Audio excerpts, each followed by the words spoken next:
I am operating with a bit of a new system. I've got a few things set up to try and enhance the experience, so a bit of a test run, but we shall see how well it goes.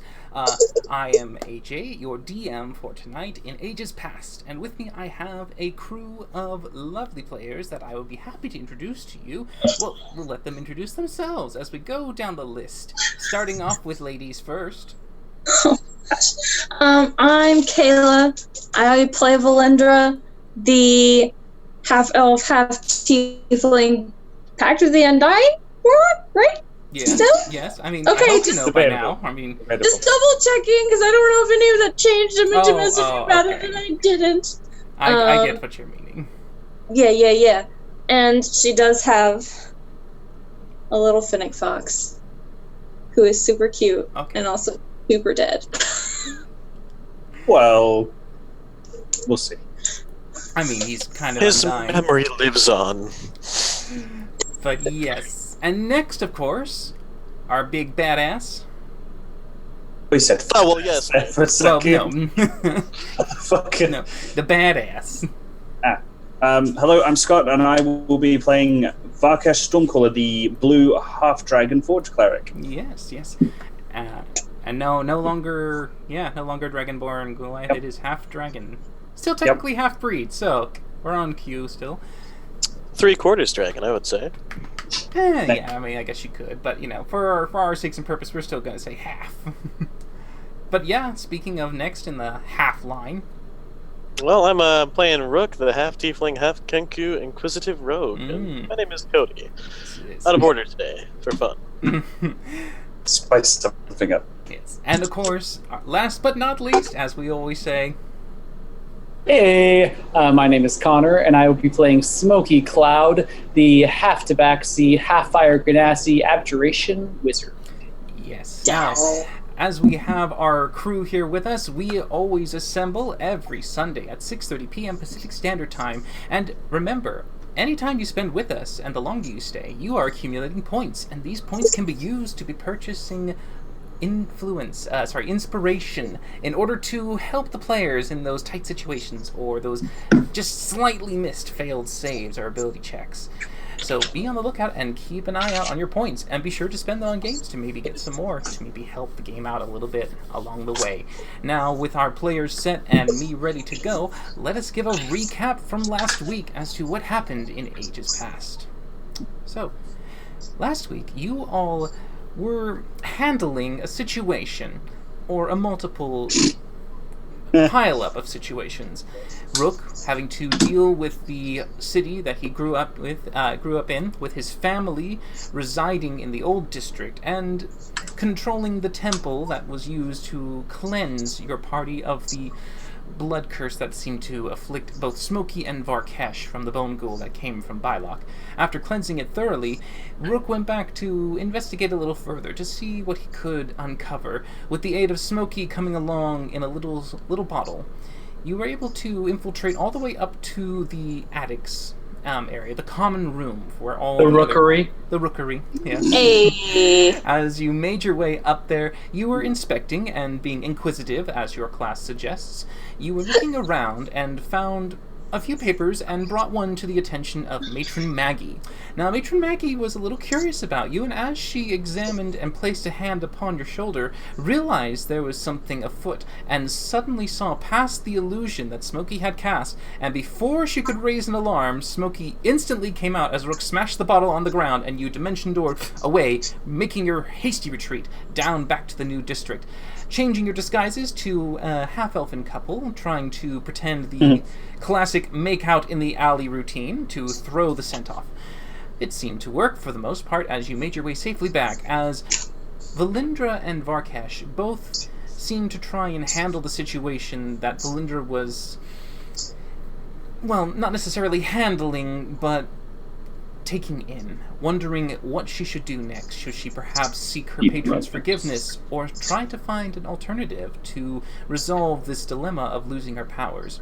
After some questions and eventual decisions, Valindra sought the influence of the Ebon Empress, Looking into the black void, she was able to successfully summon her, and with a bit of negotiation, was able to arrange herself to be bound to her service instead.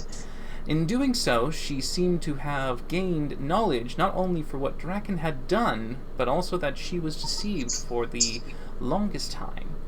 Now, with the shade of Winnie returned to Valindra's control, she tried to gather herself and control her cascade of emotions, learning that Winnie might not necessarily be able to return to her, but he's not lost forever. Though during this pact, it seemed the allies were also bound in with it, as they were drawn into the Ebon Empress's void, receiving what one could call, perhaps, instructions to help Valindra on this path, as well as to strengthen her resolve against the influences of Draken. Giving each of you a task, you were all then set upon Valindra to try and resolve it, as well as figure your next steps, which you eventually found led to it's a slight invasion of privacy, as eventually the Kenku seem to have uncovered. Oh, thank you. We got something redeemed. I can't read it. Kyle is prepping for my shitty rolls. Thanks, buddy. Inspiration. Yes, yep. That reminds me, I'm not in Roll20 yet. But yes, you had a slight invasion last night. This night currently, as your rooms were suddenly. Oh wow! Everyone's getting inspiration points. Smokey too. And as wait, who? It's Kyle. Kyle's doing it. It's Kyle.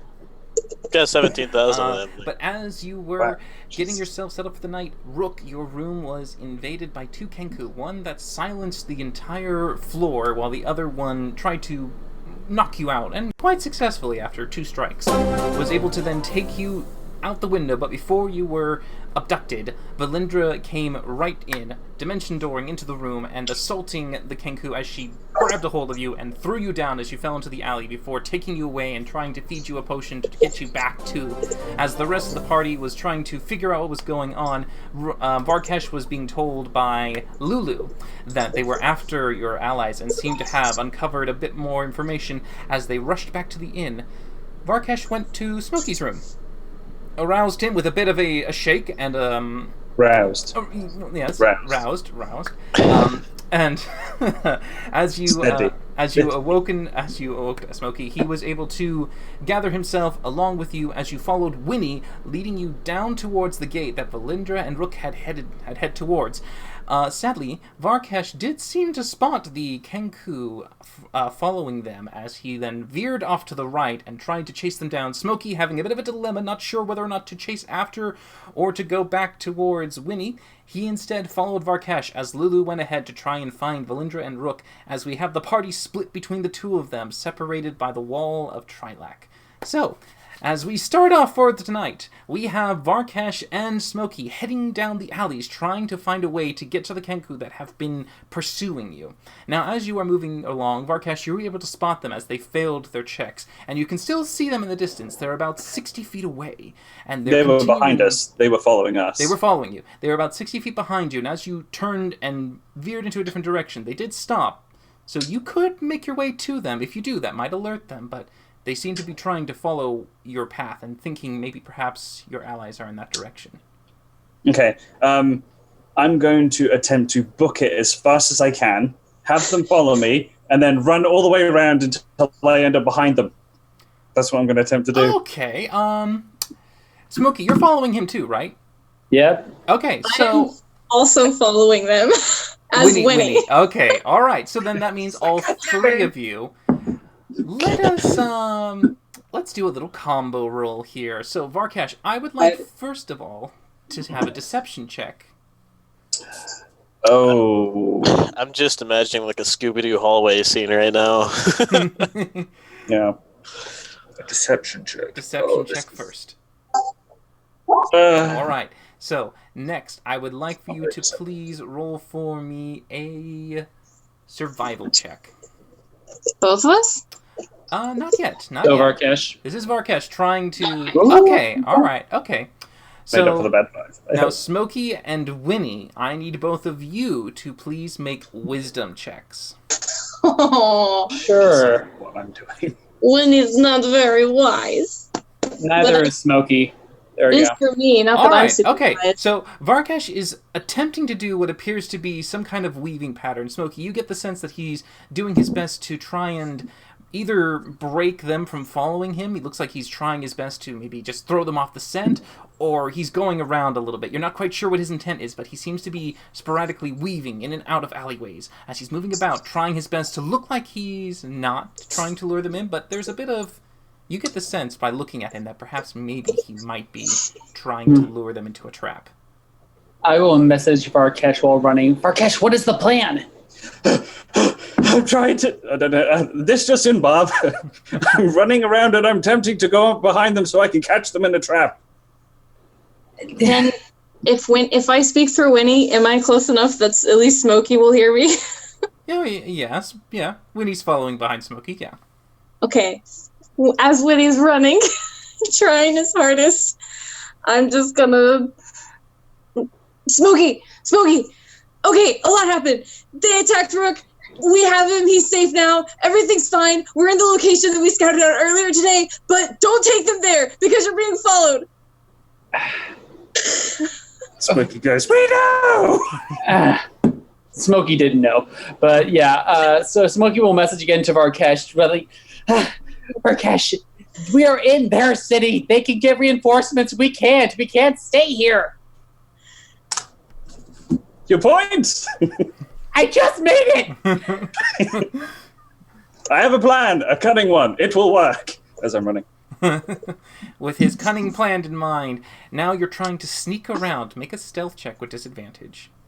It's not so much stealth, it's just so much I blitz up behind them and get them. Ooh, pretty rough for me. Ooh. Oh, well, that's a nat 1. So, as you are bobbing and weaving, darting and ducking behind boxes and crates, moving between the space between the buildings, you find yourself getting to the point where you think you're ready to try and pounce on them as you get yourself right around the corner, but you slide, and as you do, you get a little bit of slippery stone as you just moonslide across the floor. And as you do, you hit into some crates and barrels, making a loud noise that suddenly gets the Kenku's attention as they turn and see Smokey eventually trailing up behind, staring at you, and then looking at them as they kind of get that moment of, And I have the exact same facial expression as them. I need you all to roll initiative now, please. That's fine. Kill the birds. I'll be on a rampage and I'll kill all the birds. Does Winnie get initiative? Sure, give Winnie some initiative. Why not? Oh, God. Alright. Good thing Kenku Don't like 7. Yeah, good thing Kenku have like really low dex mods. Do they?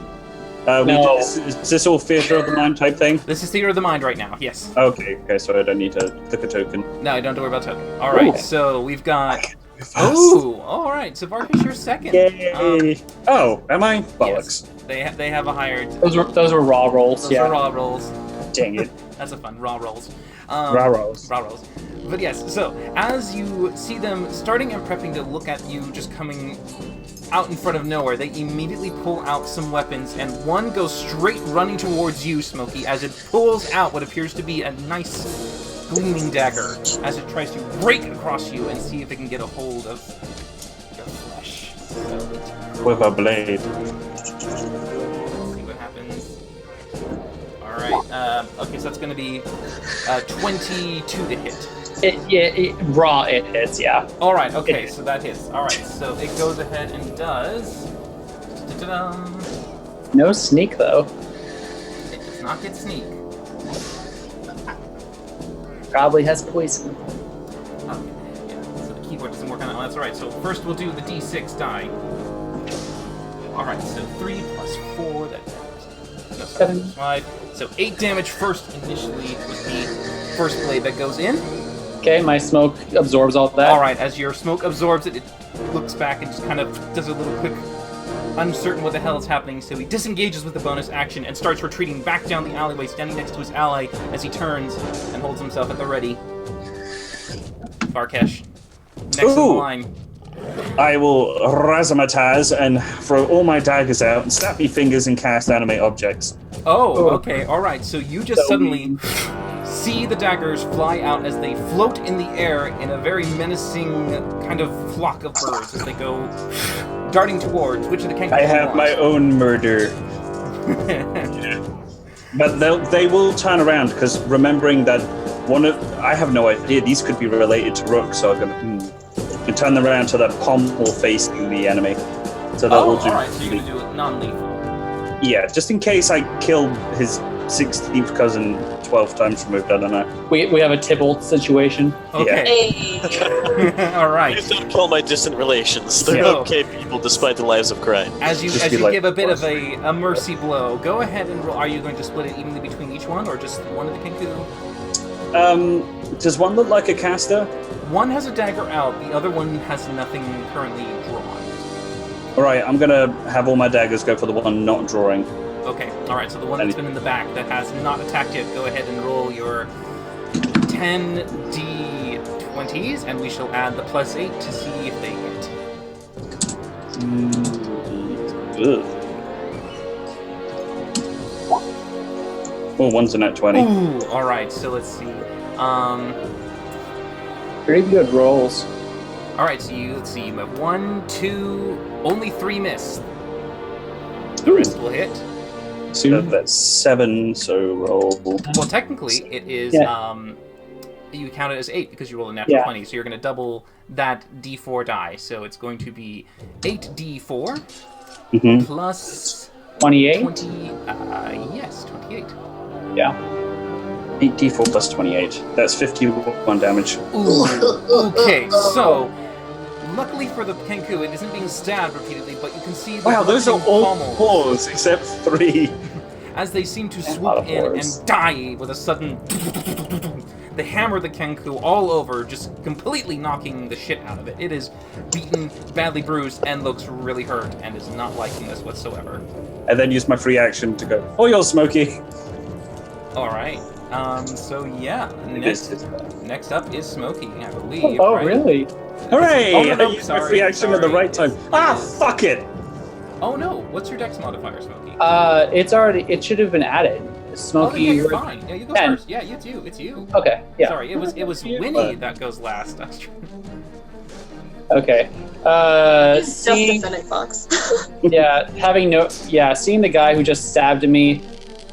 Can I tell how much damage my cloud has taken my ward?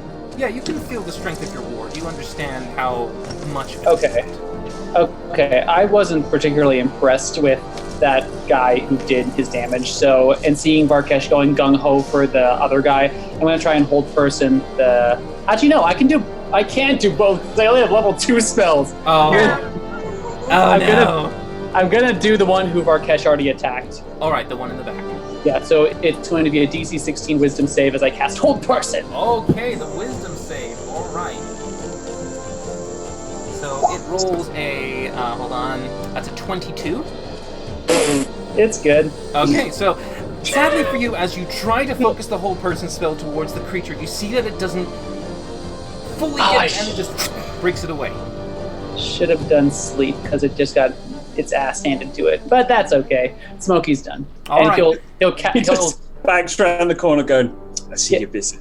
yeah All right, gets as one you shoulder behind Varkesh. Okay. As you try your spell and just kind of do a little bit of a back away, you see the Kenku that you have all assaulted immediately grabs the back of his friend, gives him a look as they share a quick moment before you see him mutter something quietly under his breath. Smokey, you doing anything? I You have no can't. third level spells. Third level spell. And you just see them both disappear. Wait, they poofed? They just... They're gone. They did show magical capabilities earlier. Okay. By Okay. look through Winnie's eyes, does it look like they went invisible, or does it look like they dimension doored, based on what Valendra knows about? Okay. Make an Arcana check.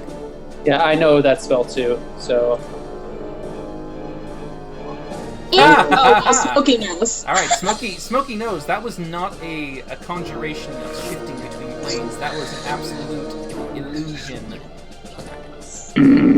Oh. Haha. they're still here. They're tricksy birds. Tricky bird. Hmm. Yeah. All right. So Winnie, I mean, you can spend that time trying to figure that out, but you can always yell something out if you wanted to, or look for something. What do you want to do? What does Winnie want to do? Okay, I have a question. Yes. So, I know that normal find familiars have a limit on a lot of their abilities that they can do, but because I'm voiced the chain, then basically, I know I can attack with a touch spell. Mm-hmm. Can I do that even though I'm more than 100 feet away because I'm voiced the chain? Or packed to the chain? Ooh, interesting question. I don't think there was ever a limit on how far that ability works. Well, it for does- the it does original find say familiar, it in- says as long as the familiar is at 100 feet of you. Yeah. So but in the pact it says, what does it say specifically in the pact? Does it say you can speak and see through other planes?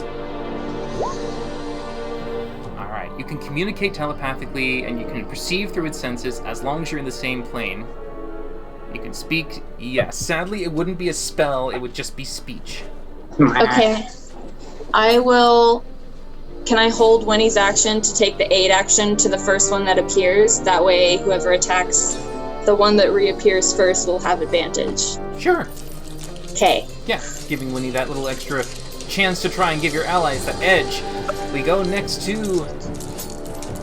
top of the round is the other Kenku. Okay, so he's gonna start doing this. Okay. So you here actually, does he get advantage when he's invisible? He does, actually. Okay, good thing, because that is just a terrible roll.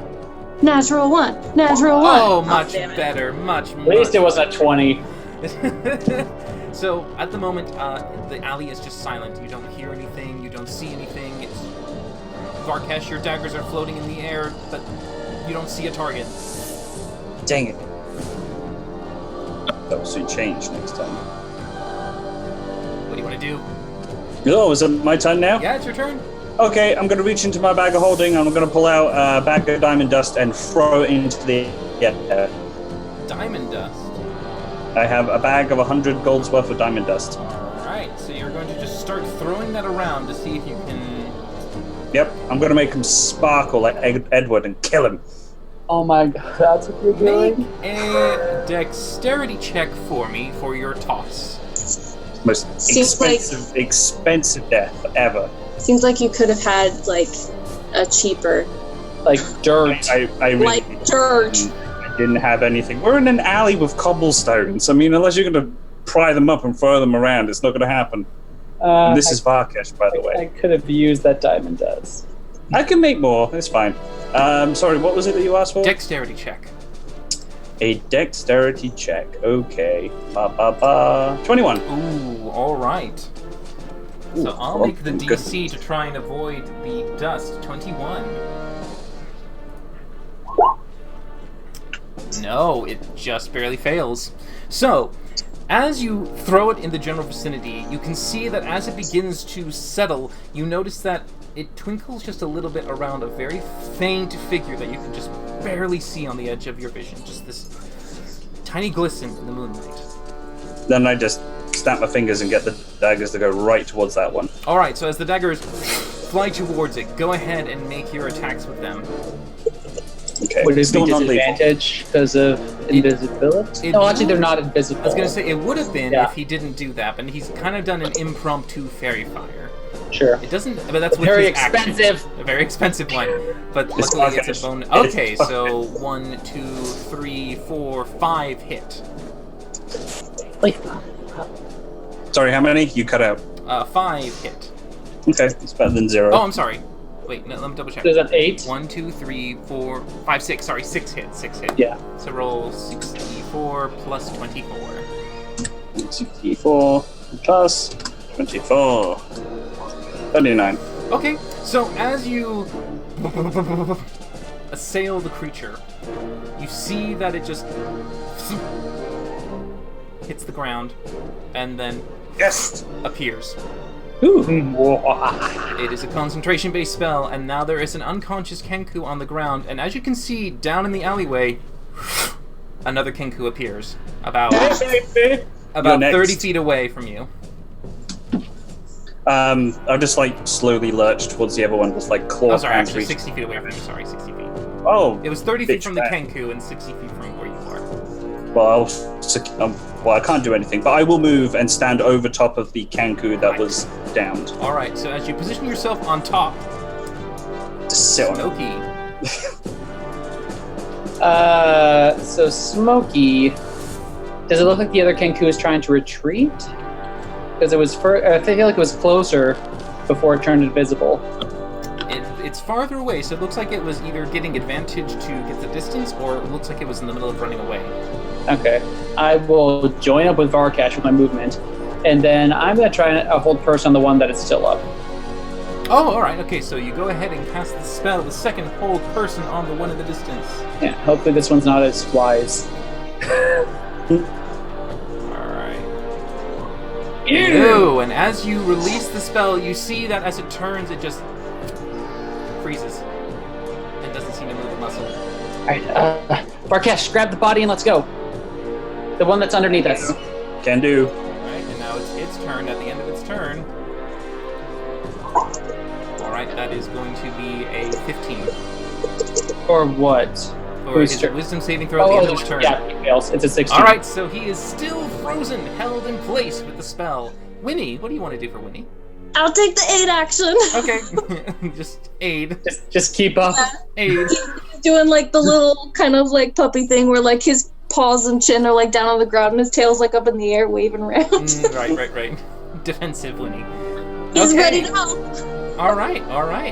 Yeah, so Varkash, we start with you now.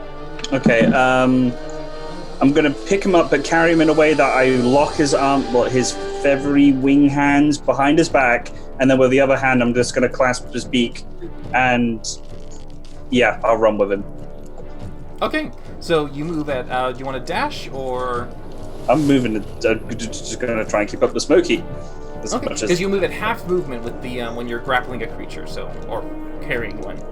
So you go ahead and you move first 15 feet, then if you want to dash, you can move another 15 feet. just gonna, as far as I can. Alright, so you move 30 feet away as you get right back to where the alley started, because you went in 30 feet, now you're back out with the Kenku in your grasp. Smokey. Smokey. Well, I've got a Christmas bird. we got hold person. That's about all I got. You said the other Kenku was like 30 feet away now? Because since you closed 30 feet, you're now 30 feet from it. Yeah, I will run up to it, and I'm gonna cast Shock and Grasp on it. Oh, okay. Alright, well, I mean, you have Flash advantage. at me. Shock and Grasp! 22. Alright, that hits, and since this is a strike, does this And count it's, as I think it's melee. Yeah, does it count it's as a crit? Auto crit? It's an auto crit. Auto crit. I need you to roll again. 15. Oh, shit! 15! Oh! Almost mad. Oh my gosh! 30 Lovely. damage in one turn. Okay, so... Yeah, so Smokey just starts smoking from his fur, and he just grabs onto this thing. I think he's gonna grab it just like right onto the back of the neck, and just fry that's that nasty. bird. Yeah, it is the worst taser ever. So yeah, you just push all this electric energy inside the Kenku. It is frozen and unable to move, but you can see the pain just goes right into its eyes. The electricity is... Yeah. And I will yell back, Varkash, if you can finish this one off and possibly carry two. Just peek my head around the corner and go, really? I mean, can you? How big are these things compared to us? Are they sort of like, I know they're medium creatures, but are they more light? Or are they pretty lean? They're kind of the smaller version of Rook. Oh yeah, but like as far as like how many pounds would you say they would be? Because I mean, birds have to be Guess pretty maybe light. anywhere between 120 to 160, maybe. Okay. Well, with my Yeah. background, I can carry up to over a ton without, That's only any for problems. objects, though. Yeah, birds I class them as objects. Wow. You could do one in each arm. You will be slightly slowed by it, but you'll be fine. Yeah, Smokey said what he said. All right. At the start of its turn, at the end of its turn, it makes another Wisdom saving throw. Isn't it at the top of the round? No, not at the top of the round. At the end of its turn. End of its turn, yeah. Did it just Yeah, because you just went up to it and did shocking grasp. Yeah. Then its turn But would we come have next, Okay, that's true. and Because then we have Winnie's would concussion. come after that. But Yeah. it still fails and is completely paralyzed.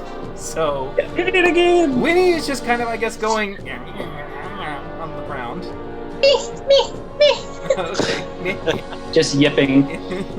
All right, Varkesh, you're at the end of the alleyway. You're 60 feet from Smokey, as he seems to have just. Well, my daggers wouldn't have moved, so they would be closer. So I'd send them to go and help assist. Okay, so as you send the daggers even further down the alleyway to then once more pommel Pepper. Yep. All right, they get advantage as well because the creature is paralyzed. So go ahead and we'll just go ahead and roll it twice, and we'll associate each one in the appropriate order. So roll 10d20 and then another 10d20, and in the same order we will then pick the ones that are highest. Okay. This first, All right. and then. Oh, that's a rough roll.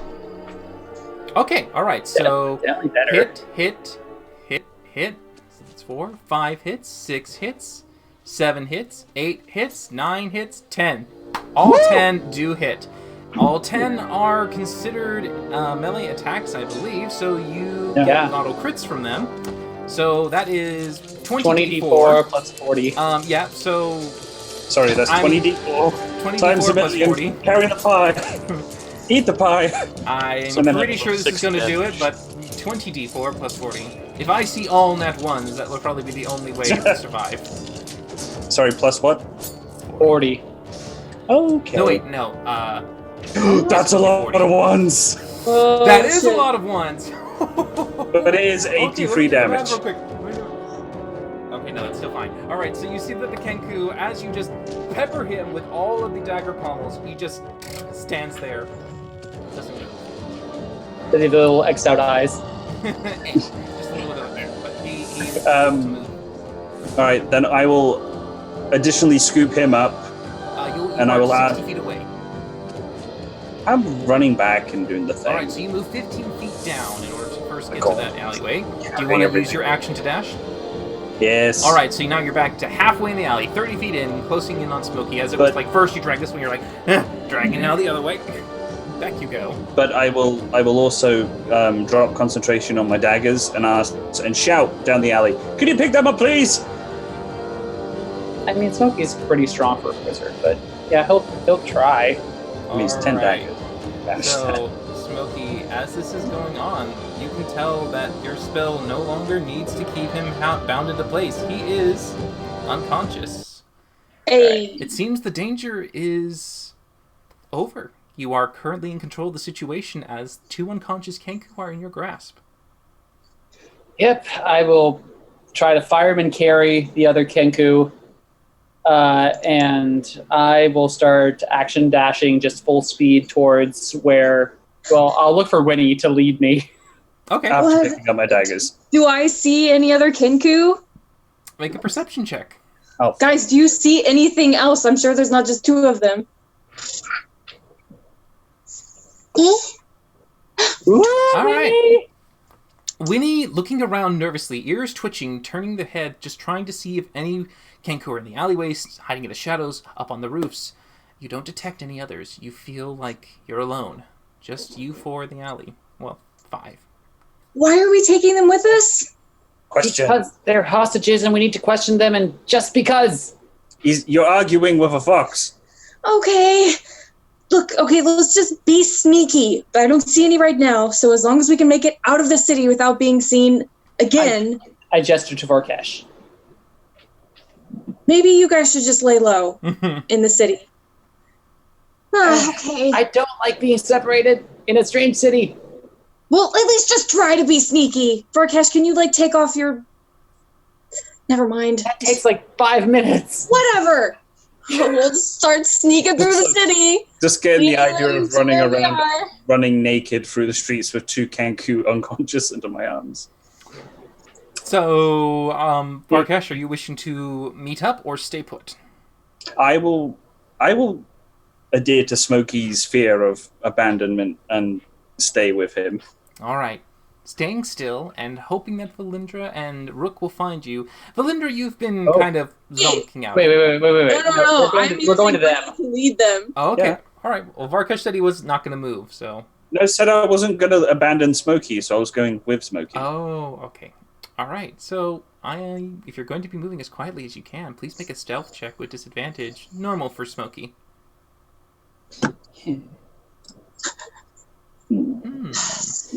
All right. So, you make your way down the alleyways, trying your best not to knock over whatever might be there. Occasionally, a few baskets topple, or a bit of, wood gets creaked and pushed on the side, as you can hear just sometimes an unconscious as you hit them and bang them a bit here and there. It's not the quietest walk between you and the wall, as Valindra and Rook remain at the front, with Lulu eventually catching up and looking at you all, a little concerned, but seeing that Valindra is kind of in that blank phase moment, she just doesn't bother and just waits patiently, hoping that everything will be alright. You're making your way down the streets, trying your best to be sly, but as you make your way down, you can hear that enough noise is made that you hear a few patrols nearby stopping, and you can hear that a guard is nearby with a torchlight, looking around to try and hear what that was. Just turning left and right. Smokey, you can just barely see him, because I'm guessing you took the lead. Varkesh is a little bit behind you in the alley. Guys, this might be the time to just drop them. How is this guard in the open street? Is it in the open, or is it kind of in the alleys? In the open streets. You've made your way towards the street to get to the gate. You are near the place where most of the guards patrol the gate of the city to make sure no one goes in or out during night. Luckily for Valindra and Rook, I believe they dimension doored outside the wall. Yeah. So they didn't have to pass through the gatehouse. Yeah. Okay. Varkesh, it's the fuzz. I think we gotta drop the bodies. No. Okay. I have a plan.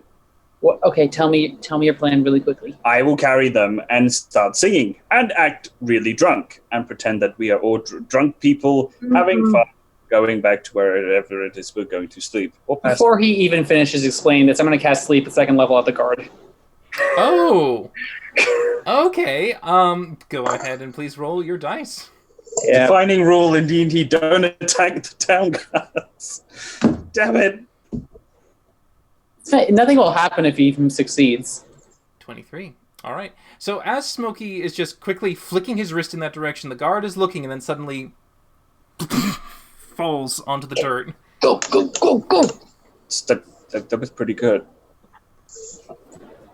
Where are you going? You're in the middle of the street now. A guard, unconscious. Yep, we're going towards the gate. All right. You book it to the gate as you move as quick as you can. You start heading towards it, and as you get close, you can see the portcullis is lowered. At night, anyone who enters the city, not a good idea. They keep it closed and secured, and as you get closer, you can see more guards patrolling, situated around the edges, torchlights lit, looking around to make sure no funny business is going on. What do you wish to do? Brooke, I don't think we're going to get out tonight. We have to hold up somewhere. We should just bodies and... Can't we just ask them to dimension door back through? I'd look to Winnie. Who? Hoping No, Varkesh, I'm out of spells. She could come get us in an hour, though. We just need to be safe and careful till then. I can come get one of you in an hour. I can't bring the bodies with me, so if you're going to have to leave behind the bodies anyway, may as well just walk through the gate. In an hour, you could just bounce you and Rook over, and we can hole up somewhere in town. I don't think we should bring Rook back to the city. Meanwhile, Rook, being conscious, is just pacing back and forth, ranting under his breath about the possibilities of his wonderful friends potentially causing a citywide incident if they were to kill one of his extended siblings. You can hear Valindra talking, because Valindra is speaking. Okay. So it's like a one-way going on. Yeah. Okay. Right, I've got an idea. I'm going to open my bag of holding and I'm going to stuff both Kenku inside, and then I'm going to quickly pace towards the gate.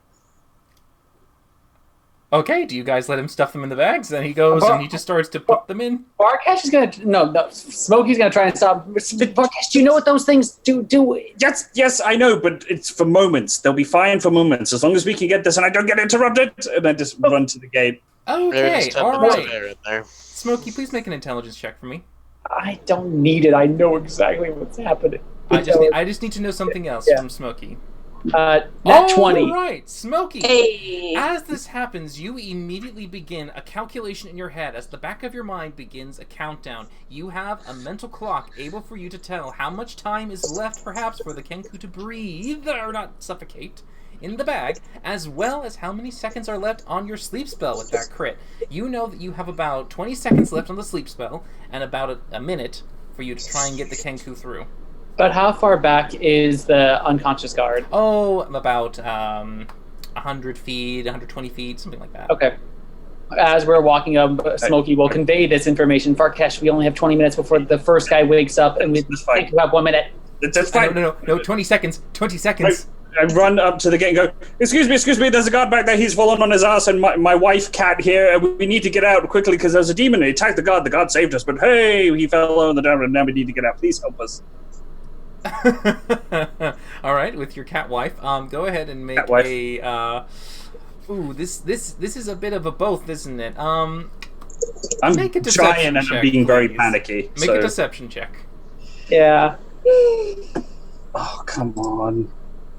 Okay, as you say that, they're a bit confused, and instead of immediately complying with you, they just hold on, calm down, breathe, explain yourself You don't slowly. want me to breathe. What guard? I don't know his name. Well, there's a guard about maybe down 2 alleyways, and he was on the ground. We're afraid that there's some danger in the city. Can we get out? We're afraid that someone's going to try to attack us. As you say that, he whistles over his head. Darren, go check it out. Darren heads Fucking down Darren. and seems to go off to find the guard that you have mentioned has fallen on his ass. As the others And we seem have another to problem. keep themselves between you and the gate. The gate, portcullis, is closed. Oh, we do have another problem. We were out, when we discovered the guard, we were out originally because we're looking for our child. A little cat dragon named Nibbles. I think he may have slipped through the portcullis gaps. Make So a deception check with disadvantage. Yes, our please. child is named Nibbles. So, yeah. Deception check with disadvantage. Ooh! Because that's biologically All right, possible. okay. With a bit of extra concern in your voice, you try to convey that you need to get to the other side to look for your lost. They're very unsure, but they kind of look at it and go, "All right, fine. If you want to come in, just come back in the morning." And they take you to a side door That's fine. to let you go through that way as you begin the process. Smokey, as this is happening, you know the guard is about ready to wake up at this point. 20 seconds have gone by. You have 40 Yep. seconds left in the bag.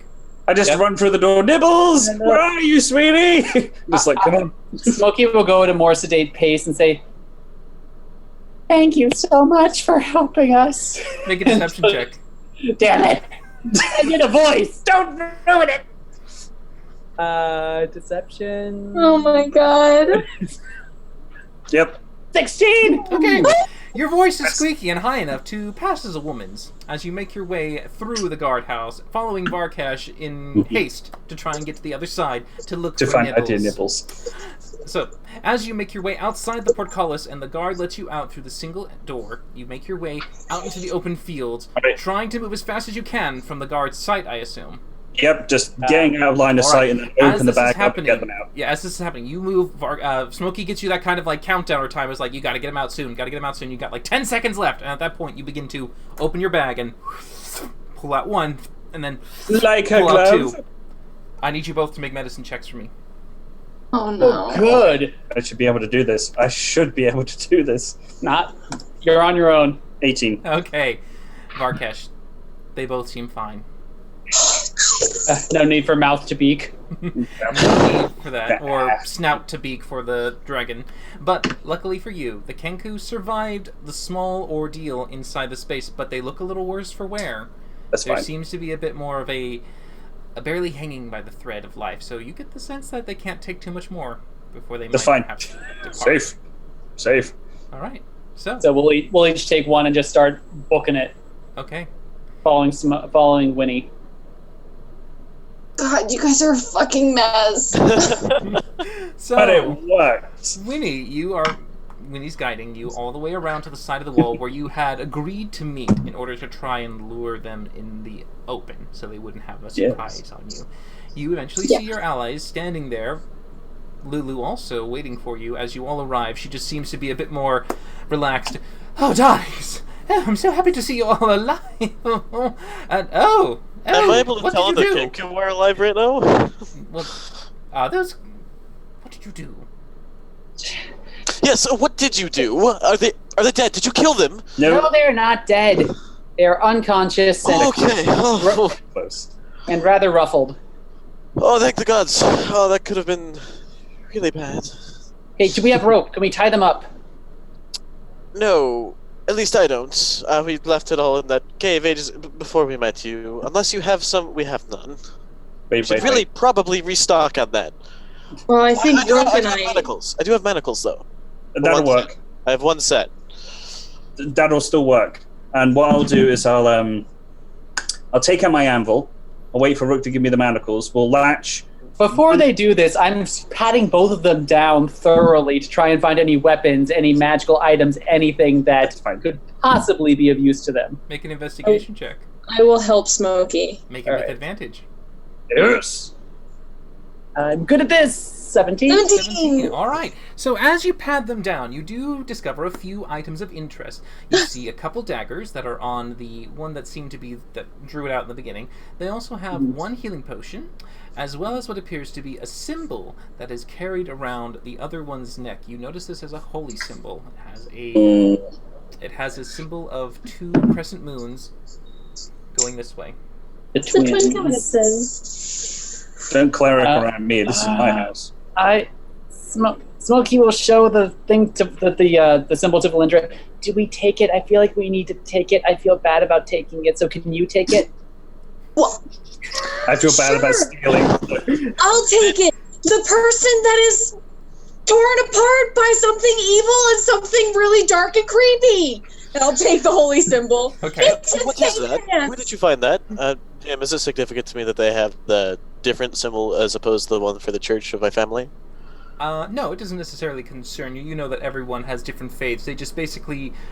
The cathedral was a good place to make as a base. It was most intact, had a lot of high spaces, and good to defend since there was only a few ways up there. Okay.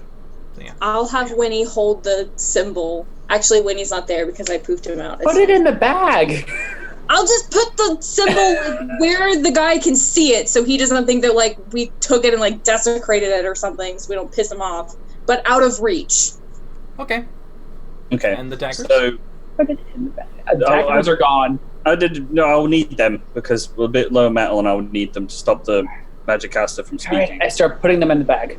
All right, so I'll take the daggers, I'll take out my anvil, I'll take the manacles from Rook.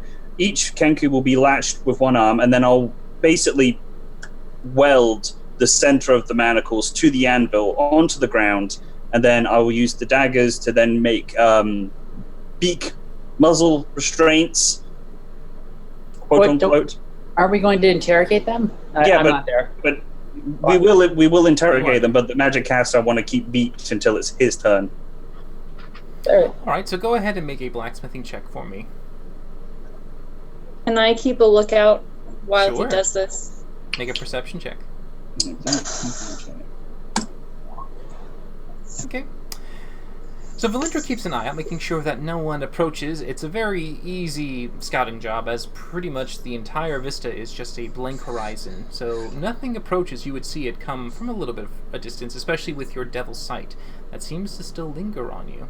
As you let Varkesh continue and do his work, he spends a good amount of time trying to not only apply it with the anvil and his tools, but he also has, sometimes when he pulls out of his bag of holding, a portable forge, allowing him to ignite and heat the metal and giving it a bit more of a malleable nature. Oh, you're doing fabricate instead. Yeah, but I'm just using the anvil as basically a weight so they cannot. Right, all right. So instead you're fabricating... do you want them to be permanently stuck to the anvil then? Yeah, I want them to, like, all the metal fused around their hands, and then all the metal from the daggers to make beak lock muzzles. They are not going anywhere. They're not casting no shit. Okay. Done. All right, as opposed to just fabricating more manacles and things like that. You instead begin to fabricate the manacles to go to the anvil, locking them in place and using that as a weight, a chain and ball as sorts, as well as an improvised muzzle. Do you want 2 or 1? 2. Alright, 2 muzzles are Do. provided for you, as you use 10 minutes to cast the spell and have iron set and ready to bind and shackle the Kenku. And just look at Rook. This could have been you. It was for a short time, as I'm sure you recall. Dinky. I'm not much for vampires, no.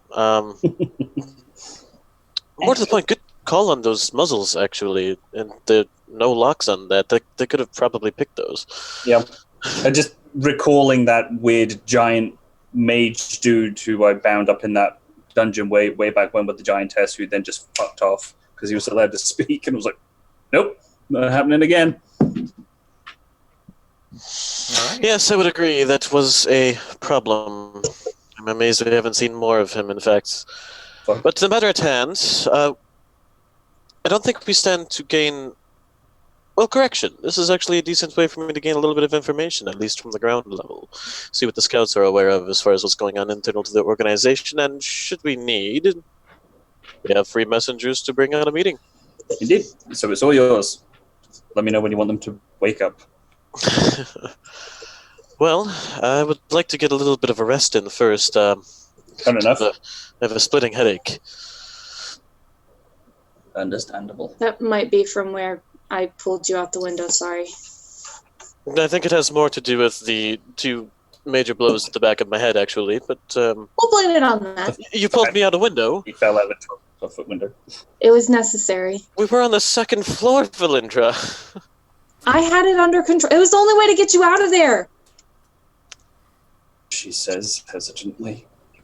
Yes, well, I swaddled you like a Certainly. baby on the way down. It's fine. this is certainly a preferable result to capture. Thank you. All right, Well- so should we set up some watches for the rest of the night and then try and get some sleep? I think that's a good idea. Smokey, can you also do your scry thing? Nope. About how far away from the city are we right now? Well, you're right next to the city, pretty much. It's about, 100 or so yards away from the wall. Is there any Okay. tree lines anywhere? There's no forest, but there are what you would call a scattering of groves around the area. Yeah, we're surrounded by a lake. I'd like to remind you that we are in plain sight. There's nowhere to hide in this area. A long rest will not be feasible. A couple hours at most. Well, I've still got a handful of spell slots left, so I'll take first watch at least. I'm Okay. saying that I do not think it reasonable for us to do a long rest requiring sentries. Oh no, just a short one, so that Valindra has, I don't know, something to play with, I suppose. So what are you suggesting, Rook? That we just Give me about an hour. I should be feeling more up to this by then, and then we shall have a conversation with our 2 captives. okay? Darlings, do you feel it's wise to stay out here? Well, Lulu, didn't I tell you to go back to the Traders Guild? You do understand, darling, that I came out here for your own safety and assurance that you were all right. You Yeah, but what didn't is have it- your magic with you, and I thought you were in danger. Actually, how did they even learn of our location? I thought we managed quite well. Well, to- darling, I tried to reach you, but I reached Varkesh first. They had inquired at the Traders' Hall for you. It's very easy to put the pieces together once you realize that there's a large dragonborn associated with me in a party of Ulu basically Kenku accident. with demon Yeah. horns and the like. Oh. Name and description. Don't forget, darling, you did sign it, and it is noticeable.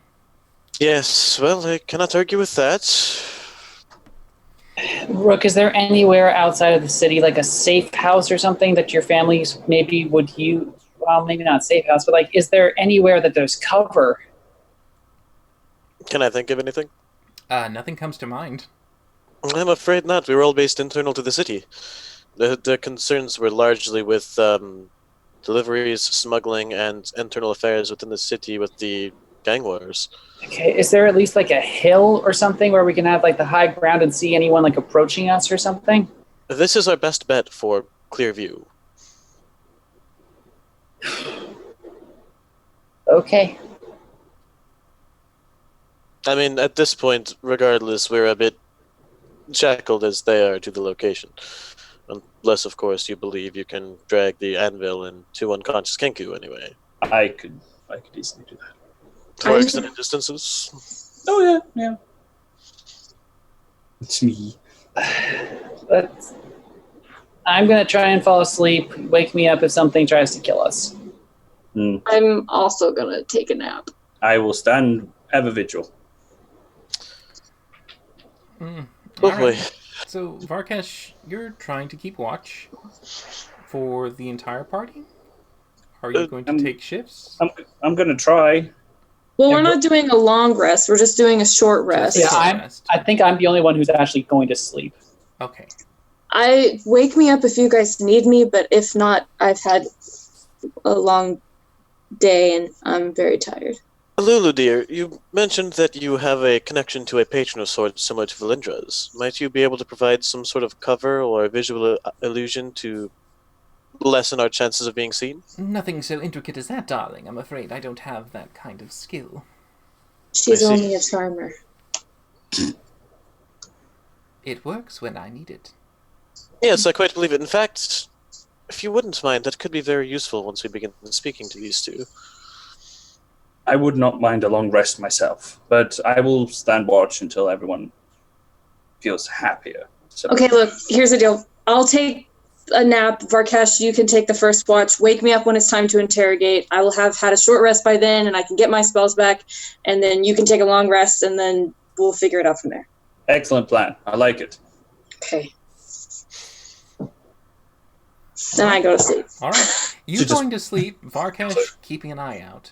And Rook, you are also snoozing? No, not napping so much as sitting there and contemplating, basically. Alright. So, just letting the time go by. Varkesh, Yes. please make a perception check with disadvantage for me as you keep an eye out on the evening sky, looking for anything that might approach the party.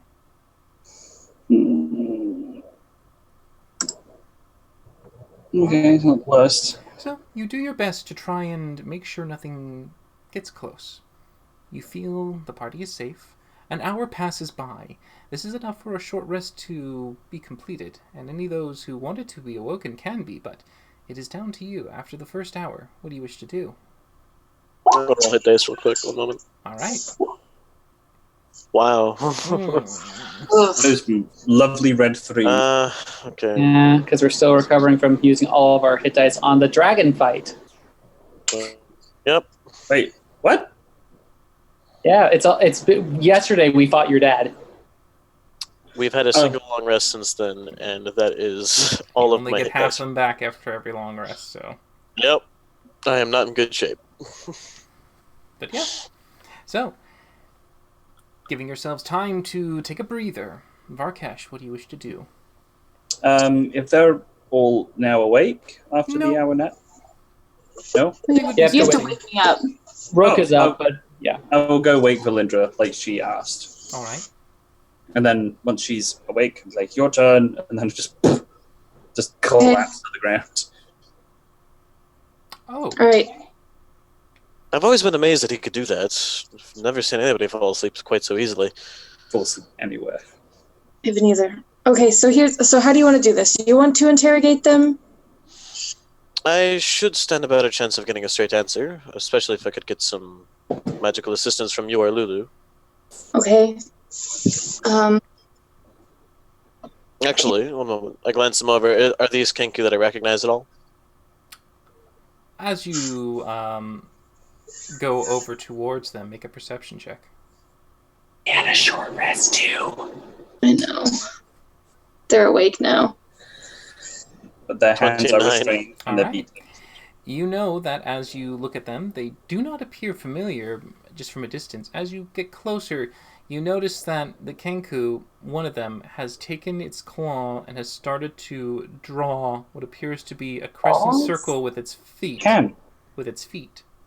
into the I dirt. walk up and wipe it away immediately. All right, yeah. You see, it was in the middle of looking to draw a symbol on the ground with its claws, its little talons from its feet, just trying to make a nice crescent shape. But you kick it away as it looks up at you. Break his legs. Beak is I bound. should think not. I say while I'm sleeping. That's all I say. Dream I should think not. And then, I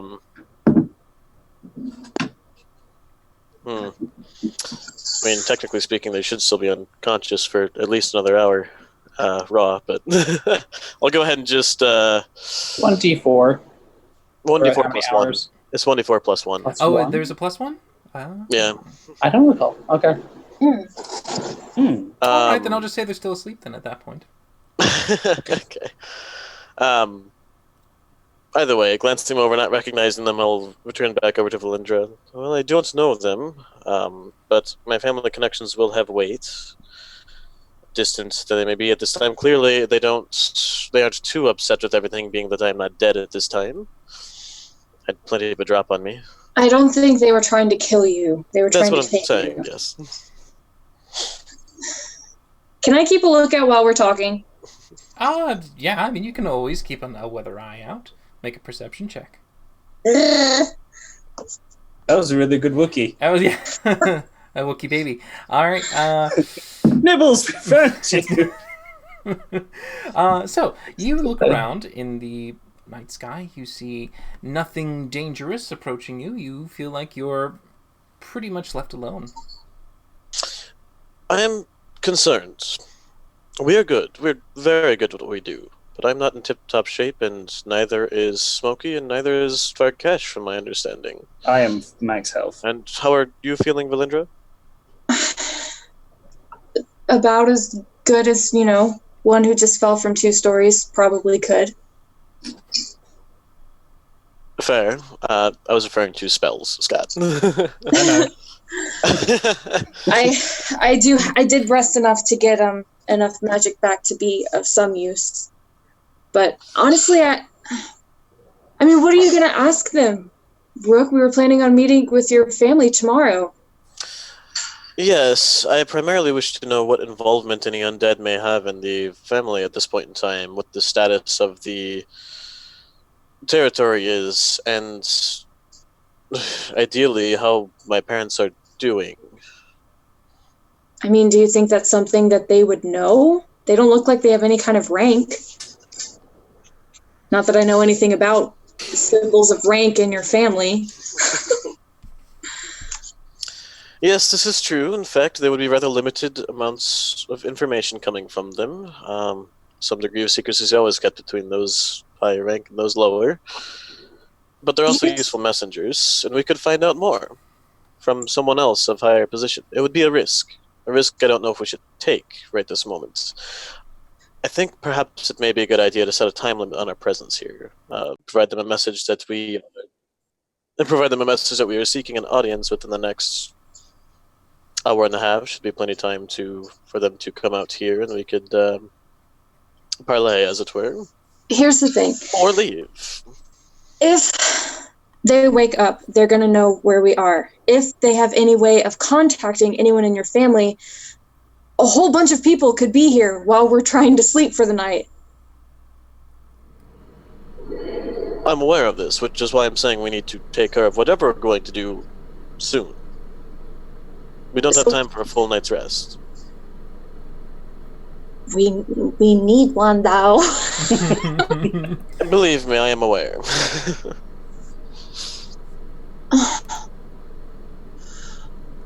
Our only other alternative is to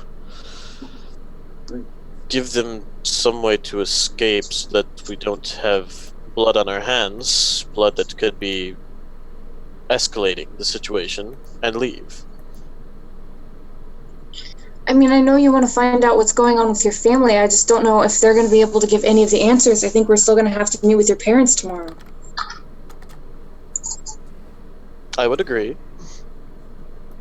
But again, that's why it may be worthwhile to give them an hour's time to be here, or we leave for now. So you're wanting them to be here within an hour tonight? It's the only option. We can't give them time to muster a plan.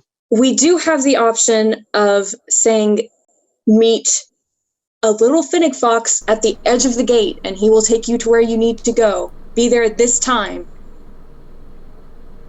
Except, as you said, they already know where we are. Not yet. They're not awake. I don't know. This is not really my area. I don't question people. I don't interrogate Unless they're dead. unless they're dead. My gifts of talking to the living are very limited, and this is just way too much politics for me. So I will leave it up to your judgment because it's your family and it's your expertise. I'm just saying this seems like a really risky plan. There's a lot that could go wrong. Yes, there is. This is far from ideal. But I don't think we have another option. Not an option that will give me answers of any sort. Okay.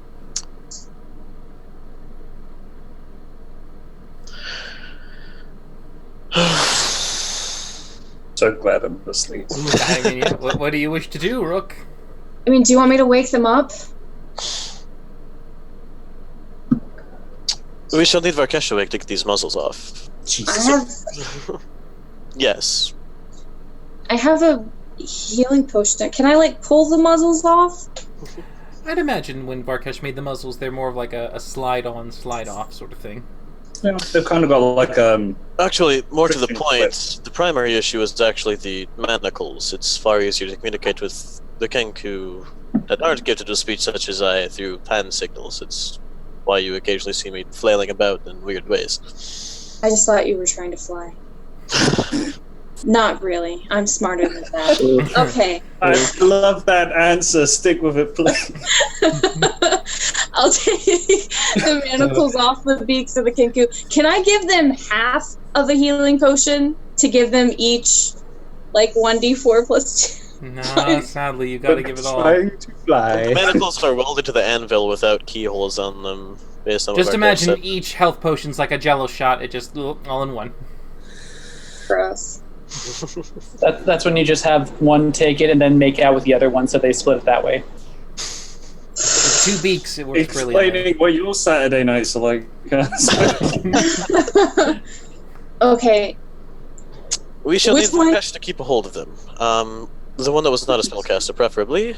Varkesh is trying to get some sleep, though. I mean, do you think we can do this without him? I mean, I know that this is important, but if we are going to meet with your parents tomorrow, I would like at least some of us to be on the top of our game. It wouldn't be tomorrow. There would be. Valendra, I said that we need to place a time limit on this and leave if they're not here by then. She really wants to. If we give them time to prepare, we now? Oh my god! we will be in far worse straits. Be with them now. Let's just release them into the city. Why shackle them? Say, go fetch your parents, and then they run away, and then they come back. I thought we were gonna quit. I'm so confused. Just tell me what to do. We will wake them up. We shall need someone to hold them, and we will do one at a time. Okay. The shackles pretty are held in the strong. middle, so you can see that one is basically it's like they're both paired, but there's at the center they're welded into the anvil. So you could release one, and the other would still be stuck to the anvil. I'll pull the muzzle off of one and drop a healing potion down his throat so that I don't have to wake up Varkesh. Okay, all right. So which one do you wish to do? The one that had the symbol, or the one that had the daggers? Rook, which one would be better to question? The one that can cast or the one that can stab? The one that can stab, he can't do much with words. Ooh, he gets 2d4 6. plus 2, so 6. All right. So you give them 6 hit points with the health potion. Now, describe to me, how are you restraining them after you have unshackled him? Well, do I have to unshackle all of him, or can I just pull the muzzle off? You can just and pull the then muzzle rest- off if you want. You can just have his one hand still bound to the anvil. Yeah, but then fabricate. Both their hands are. Muzzle first. They may have given a voice message as well. It's worth a check anyway. Alright, so with the muzzle Burn. removed, but their hands still tied to the anvil. It comes Yeah. to, and you can see it shaking its head a little bit, looking around, confused with a... Hello there. I Yeah. presume you know who I am. It stares at you. And it tries to move a hand and then... Yes, we can't risk you running off. Perchance did my mother give you a verbal message for me? Yes, no. Shakes No, its head. okay. No. Right, well, that's just not going to work for us then. Does he have enough space to make conversation using his hands at all? Even in like an awkward form? Quick question, Varkash. Did you say that you made like more manacles that just kind of grew from the anvil for him to be clapped Yeah, on? with the manacles, it will kind of like snake and become interlocked in one thing. But their hands are still kind of over the side, but they can still do their birdie sign language or whatever it is they're Over trying the to do. side. Oh, so basically it's like if the anvil was like this, they're both like Like paired stop- left like and a right of each stop side. game. Okay, so they're both kind of in a semi-sense facing each other with their hands kind of like this. Yeah, pretty much. Okay, he can sign a little bit, but you get the sense that some of his words might be difficult to translate, and you might have to kind of just bear with some of the simple dialogue he goes with. Okay. Yeah, alright. Speaking of love, what of my father? He was always, ironically, more verbose than mother. No. I see.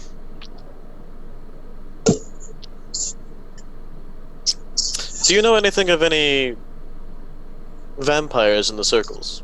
The courts? No. Anybody acting strange? Anybody Ooh, shot in the dark. off in comparison to how they have been in the past? No. And I'd like to make an insight check on each of these. Sure. Okay, so I believe that would be 3 of them. Okay. 2 so far, I think. Alright. So as you are interrogating him, and the one-word replies that come from the Kenku, which are repeating the same word that you said yes, no, you get the sense that after learning a little bit and just watching his mannerisms, he's just refusing to actually talk to you. Oh, okay. He is saying, no, not answering. About what I expected.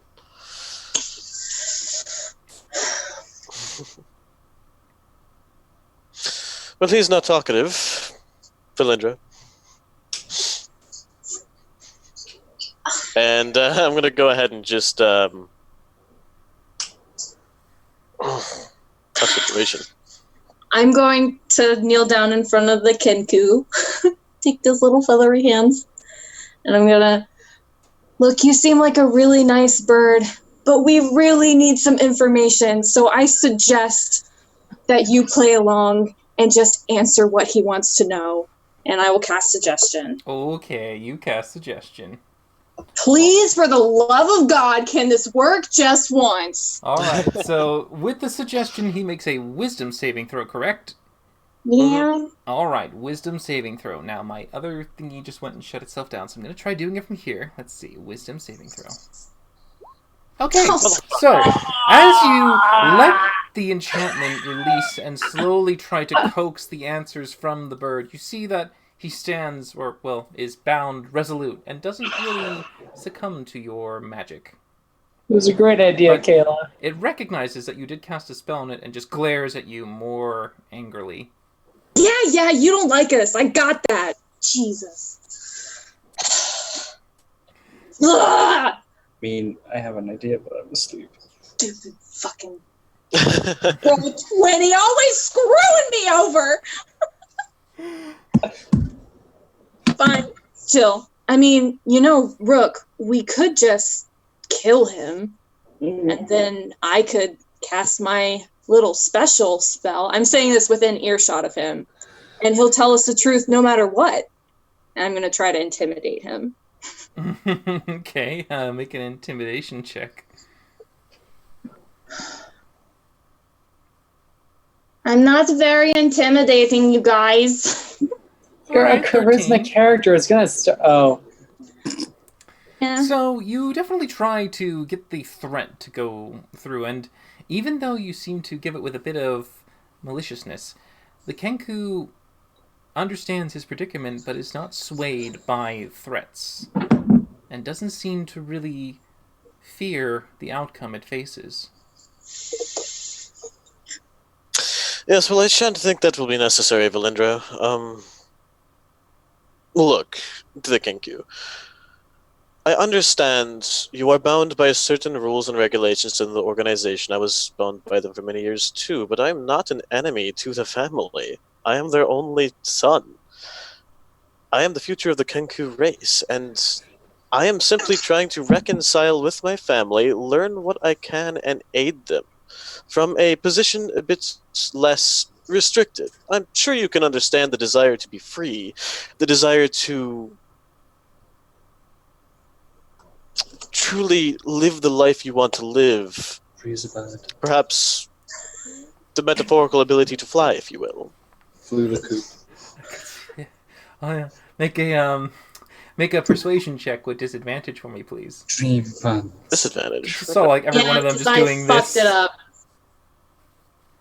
Yeah. 19. All right. That's deception. I need persuasion. My persuasion, yeah, I'm sorry, that is actually 4 lower, so it's only 15. All right, 15.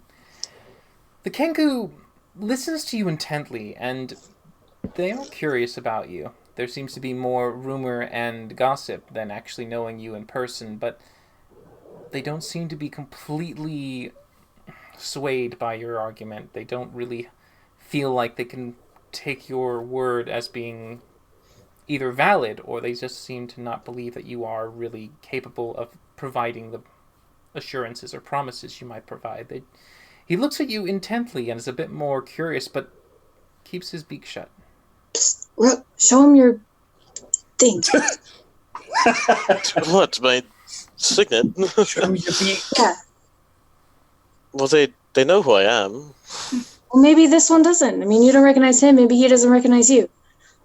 I suppose it's a possibility. Oh, no! Look, I said I knew it then! On the off chance that's accurate, I'll just pull out the ascot that has the symbol on it and hold it up. Okay, I mean, he looks and recognizes it, but isn't sure why you bring it out. Just looks at you and looks at it, looks at you. Like I said, I'm new at this. I don't know. But just so you know, Rook is standing there, and he does have horns on his head, so it's... Can I just roll over and just slap my hand on the anvil between the two Kenku so they look at it, and then cast heat metal on the anvil? Unconscious, no. I'm afraid that doesn't really work when you're sleeping soundly. Sleep casting would open so many more I know, I just so want to wake up and interrogate them. I'm English, I know how to interrogate. Currently, though, you two are enjoying the fruits of a long rest, which are something you might I really know. enjoy. Yep. So, folding up the ascot with the symbol and putting it away again.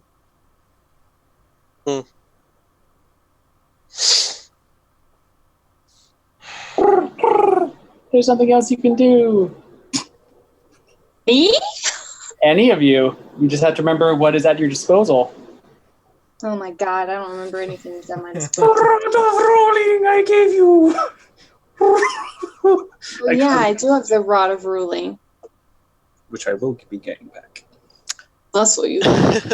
You got your powers It back. actually wasn't that, but that's also a very good option. I haven't the slightest clue what you're referring to, honestly.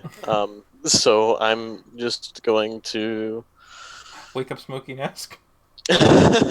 What were you reading? No.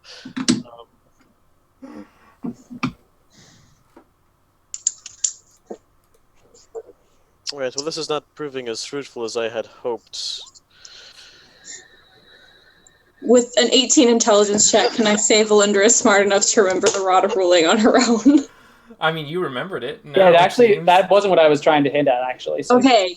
I'm gonna I'm gonna take the Rod of Ruling and I'm gonna say, answer all of his questions honestly. On the Pop head. him on the head? Okay. Blank. With a bit of a Alright, he makes a charisma saving throw. Alright, and the roll is a... Slowly coming up for me. Come on, roll 20. The suspense is keeping you on edge. It's keeping me on edge. Come on, roll 20. 17. So, sadly, as the rod's magic begins to seep out of the magical item and try to enthrall the creature to make it believe that it is subservient to your regalness, It does not seem to take hold, and it recognizes the charm as nothing more than another failed attempt to seduce knowledge out of it, and it is resolved to not give you anything, and it looks a bit more angered now that you tried something so feeble as another enchantment-based spell. That's my cursed item. It fails everyone. Right. Well, I'm just gonna knock him out. Oh, okay! Well, I'm pretty sure with enough knockouts it'd be fine, so you just bonk him out again. Yeah, I would get sneak attack with it and everything. So. Oh yeah, you would definitely know how to work it. He is knocked out. Was the caster awake during this time? No. Okay. Turn to Valindra. Well, we have one more attempt. Do you think you could cast Suggestion again? I have one more spell. Since I am That'll not. be our last-ditch option. Do you have a healing potion? Because I'm all out of 50 gold. I do, yes. Okay. And actually, had you mentioned that, I do have these. I just pull out the mushrooms that heal 1d4. Mm-hmm. Mm-hmm. We could have just fed this to him.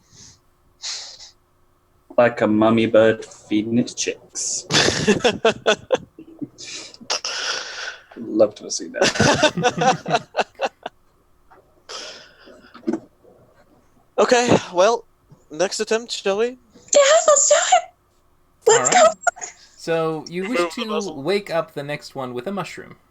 All right. Yeah, pretty much, just force feed. I'm putting the muzzle back on the old one and making Alright. sure he's all shackled in. Okay, making sure and double checking that the shackles are secure. You go to the next Kenku in hopes of getting answers with the second one, as you feed him a crushed bit of mushroom, hoping to kind of let the juices sit in long enough to do their work. Eventually the Kenku does come to, looking around a little confused and just blinking, unsure what's going on, seeing their hands bound, looking around, seeing you, looking at you and staring. Hello there. See if he responds at all. He doesn't. You needn't act like that. I only have you shackled like this due to the circumstances. You did attack me in my place of rest, after all.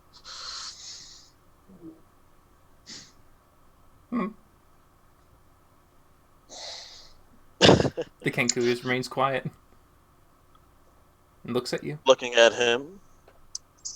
Perchance, did you receive any message to give to me upon contact?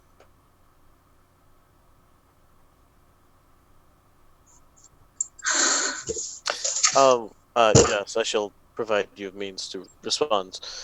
Yes, no. No.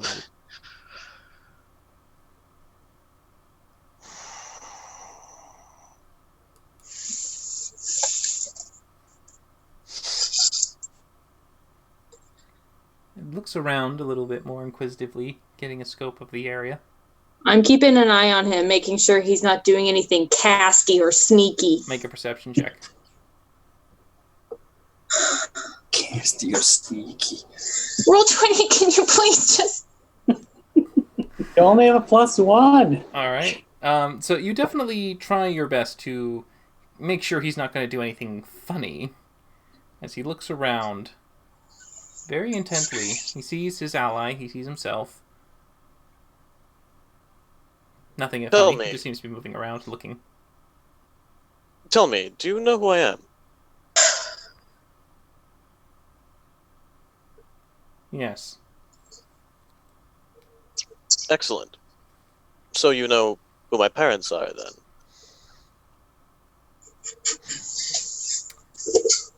Yes. And you know that I've been away for some time. Yes. Regrettably, this leaves me rather out of the loop, and I have come across some concerning information I am just trying to confirm with my own research. You see, Okay. Just quick question from Varkesh. How big is the anvil again? It's probably about 70 pounds. Okay, so it's like what, by 3 feet? 3 feet in length? You bit about that, give or take. And each Kenku's like bound facing each other on the side, right? Oh yeah, they're like Pulp Fiction bound in the basement type deal over that anvil. Okay. For those of you old enough to get them. Okay. And they're bent over it, right? Like in like a seating position, just kind of like. Oh this. yeah, it is a complete stress position. They'll probably snap their backs in half permanently before they try and run away with that thing. That's fine. Oh no, yeah. I just wanted to get a visual idea. So it's like if he can see that his friend is still unconscious, if he can actually like look at him and look at Rook. Yeah. So he's looking around intently. Okay. So I say to him, "Look, I am concerned. I have been Don't like I've that. made contact with a member of a court elsewhere throughout the nation. A member who was a vampire, and I'm concerned that their sickness has spread through the rest of our ranks. I will be happy to let you go, should you tell me. Have you seen any indications of other undead throughout any of Trilon?" Okay. As this is going on, you have what's your passive perception again? 20. 20. All right. Sadly, you don't see this happening. What? Well, does he respond? He does not respond. During this time, as this is going on, he just looks very intent. It's almost like he's trying his best to not look at a certain direction for the longest time as he's staring out, trying to misdirect his gaze. Eventually, he seems to look down at something, look back up at you. He moves his fingers closer to touch the edge of his ally. We did take his holy symbol. You did. And he just Drawing quickly, it in the dirt, he though. says It's something just quietly. Samantha. He whispers a I soft word. hate casters. Do I get a reaction? You do? You can see that a I'm spell gonna is taking effect. slam my warhammer down on his hands. That's Oof. not a reaction. Son of a bitch! That's pretty rough there. But there are other reactions that you could take. I don't think there is. Counterspell. I'll counterspell. All right, so you're going to cast Counterspell. All right, please roll for me a... He's casting above 3rd level. He's casting above 3rd level. It's a 4th. He's casting above 4th, actually. Well, there you go. Then you have to roll. What am I rolling? Charisma check.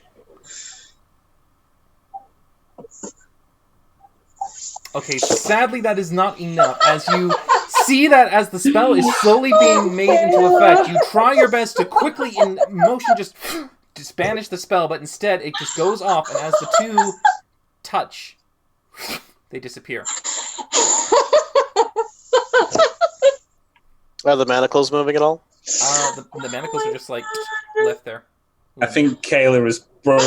I think she's given up. Kenku have disappeared, but this time they have completely vanished. Right, well, Transported. we're leaving town. Wake up, Varkash, we'll get smoky. Wait, isn't this what you wanted? You wanted your family to be here. They'll be here now. No, I wanted them here without time for them to prepare. I wanted to meet them on my terms, being that is not happening, we are leaving.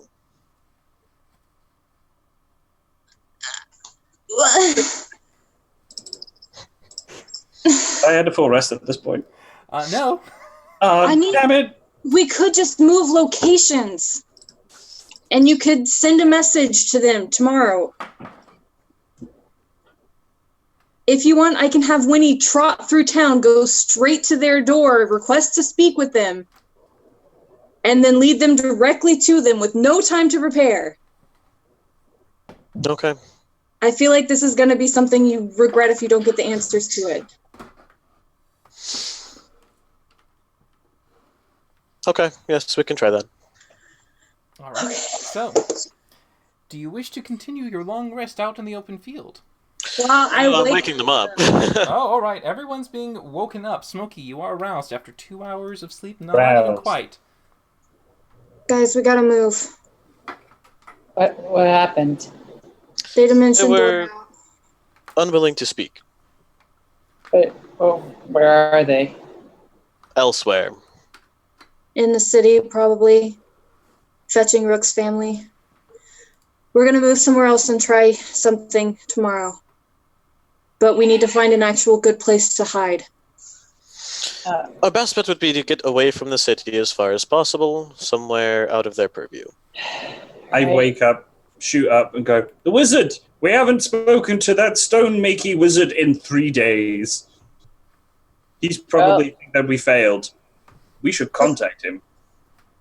Well, if you Yes, well, we've made an excellent point of just letting every acquaintance we've made down so far between the boat, this stone-makey fellow, as you put it, and...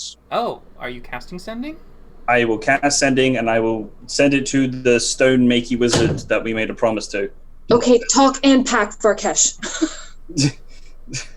Talking back. We're going to be late for our flight. Rook has to fly. we all have to fly. What would you wish to say as you send your message off to the elf? Wait, how many words is it again? 25. 25. Hello, Varkesh here. We're alive. Sorry, we have been out of contact. We are in... Is it Trilock? Trylock. Yes. We are in Trilock. Find your wife, how are you? We have the Medusa. Should probably mention that. Snake bitch dead. Lots of love, Varkesh. I don't think you said anything about his wife or the Medusa. I did say about the wife. We're still trying to find his wife. Love to love Varkesh, I. So, as you deliver the message, eventually another is received. After a while, you get the sense that the message must have roused someone from their slumber or their trance, as they eventually return and reply, "Where are you? I'm here in Bylock. I need to know. Is she safe? Did you find my wife? Please tell me." Can I reply to that? Now, if you cast another sending. You have to cast sending again. All right. Okay, that was my last 3rd level, and I will do my last 4th level to do that. All right. What do you wish to say for your next 25 words? Okay, outside city gates. Have not found your wife. Problem with murder birds. Sorry. Problem with murder birds. Need help. Big problems. How are you? Need help find your wife. Murder bird, murder bird. Okay, so at that point, you say the last bits of message towards him, and he replies, "Not well. Without word or assurance, I have been forced to complete the project. Please, tell me when you find her. Then I shall depart hastily." I don't like that. I'm going to use my last 5th level to send Jesus! and find out what he means. Okay. So basically, it's just going to be the whole 20-word spiel of finding out exactly what he means in the most shorthand possible about the project.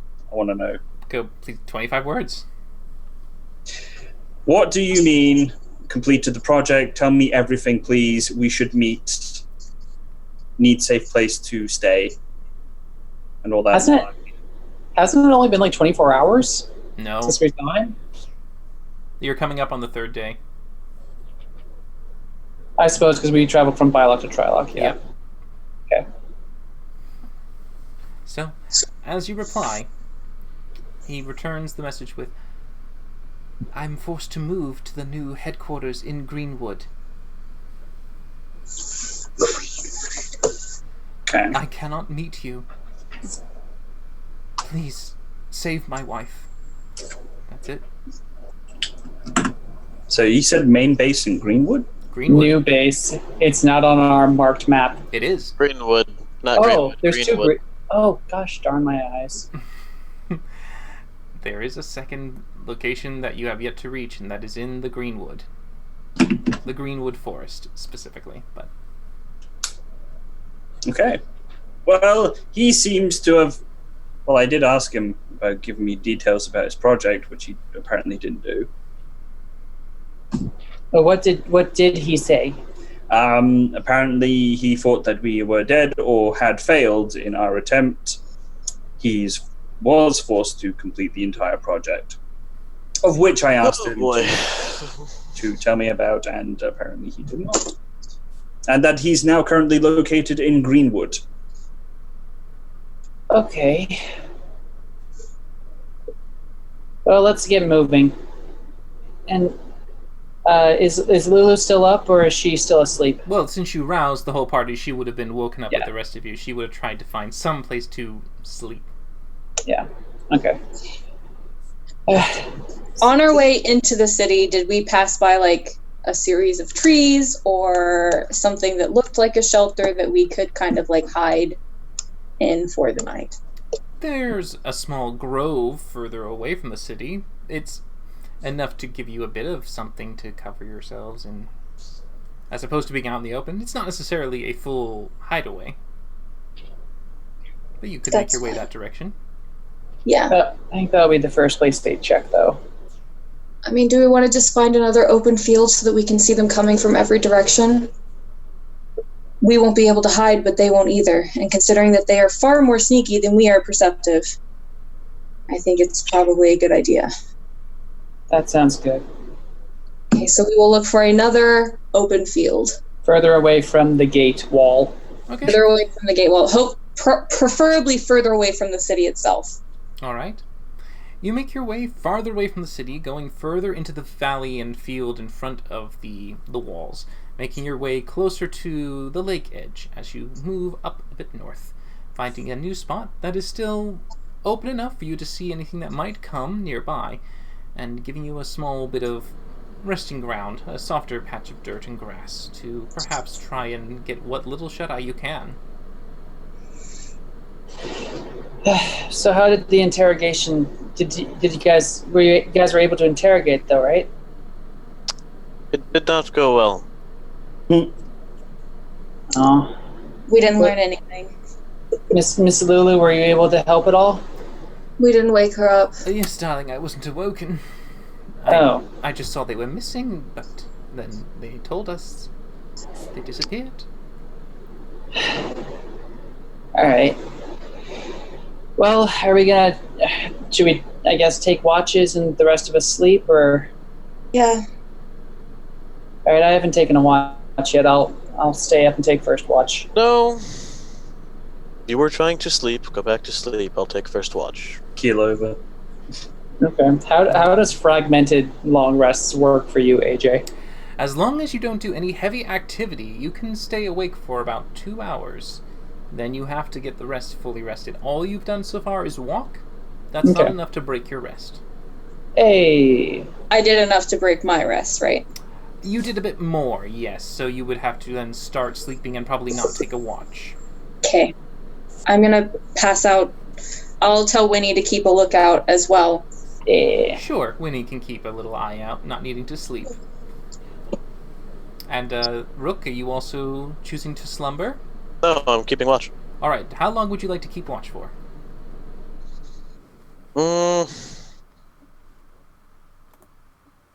I'd probably push it a bit. 3-4 hours. I understand this means I won't get a full long rest. Alright. So, as you forsake the long rest, you give the allies a chance to fully recover as they sleep soundly for the rest of the night. Go ahead and make a perception check for me, as Winnie will also make a perception check, keeping an eye out. I can't just give Rook advantage. He already has advantage. I rolled a pair of 2s on that, though. Yeah, you did. Wow. But good old Winnie seems very alert and attentive to make sure no one disturbs your rest. Hearing a few occasional insects and nothing nefarious nearby, as you all successfully gather yourselves to completely fill your spell slots and to get your health back. Before I go to sleep, I actually go to Valindra and I hand her the ring. All right. This is for you. I will explain later, but Varka is very tired. Goes down again. Okay. Wear the ring. Oh, you put on the ring? Sure. All right. As you put on the ring, you realize that there is some magical essence around it, and if you attune to it, you might be able to unlock its secrets. I'll attune to it. All right, you have to spend an hour to do so, so you will have to sleep a little bit in compared to the rest. But As you spend your time focusing on the ring, slowly it begins to become open to you, and you become aware of its connection as it seems to draw itself not only to your patron, but it also seems to tether itself to your allies. Almost a thin wire that you can detect floating between each of them and coming to you at the center. You seem to have made a new item, a new pact item. This is the ring of the pact, and your friends are the ones who hold the bond. With the use of this, will allow you to have one additional spell slot, similar to the Rod of the Pact Keeper. So, now with the ring ready at hand, you take the rest of the evening to sleep, as you all enjoy the long rest, regaining all your spell slots and your hit dice, except for Rook, and Valinder, who sleeps in an hour a little bit later after the rest of you, as you all come to the next morning, daylight breaking across the world. At this time, when you are all settled and getting yourselves ready for the next day, Varkesh, you receive a very interesting voice in the back of your head. Hello. It is the elf. Oh, hi. Oh, wait, you can't hear me yet. Apologies. Couldn't speak freely. Was kept inside. Am now out. The project, the one you saw before. I can't say much more. Then why'd you call? That was 25 words. Then why'd you call? So your reply. It's like saying, I know a secret, but I'm not going to tell you. So... You have 25 words to reply with.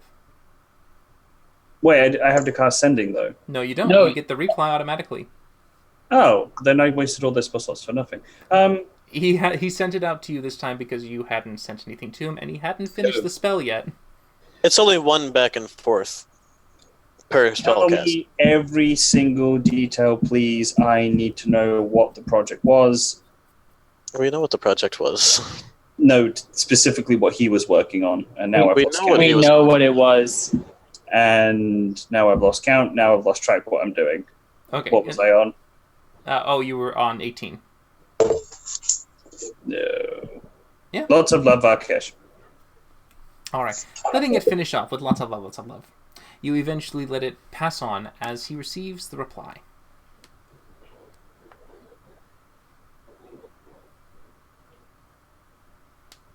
A message returns slowly later. The creation of an elite soldier capable of overpowering any army. The clay sculpture I crafted. Please, have you found my wife yet? Tell me.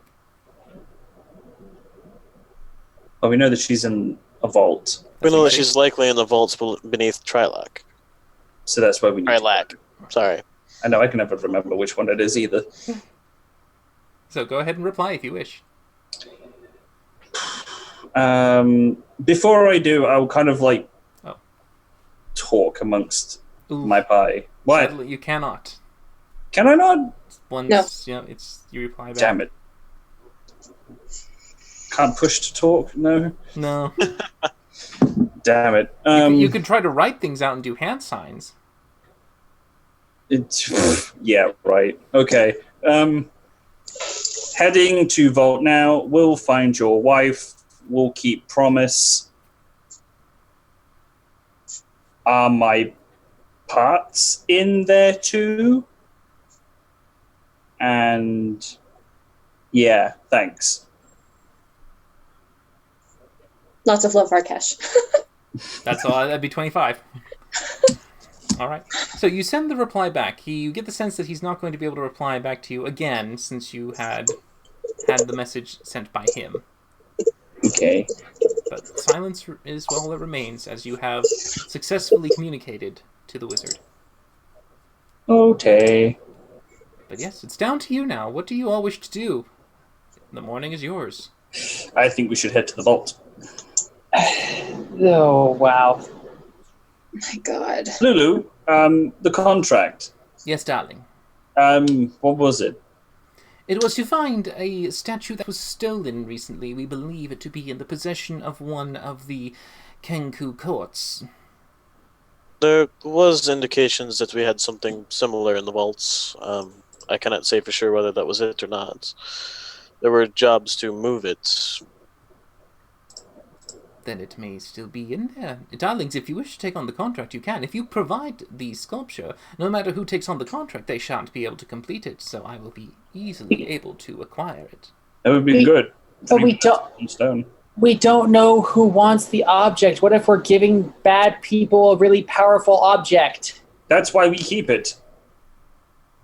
Then we don't get. Yeah, Then why? that's the thing. We go do the job beforehand, preemptive strike, and then we go visit the person. They don't know that we have it yet. And then if they're really, really nasty, dickheady birds or whatever the fuck they are, then we keep it. Darlings, I will remind you, this is a contract and a legal business, and we do not necessarily steal or withhold items that belong to someone else. Plus, we don't even have the option of going into the city without Rook being attacked and being taken in.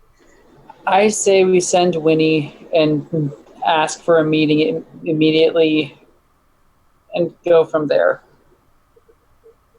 Brooke, is there some kind of phrase that I should have Winnie use so that people know that he's there for you, like from you?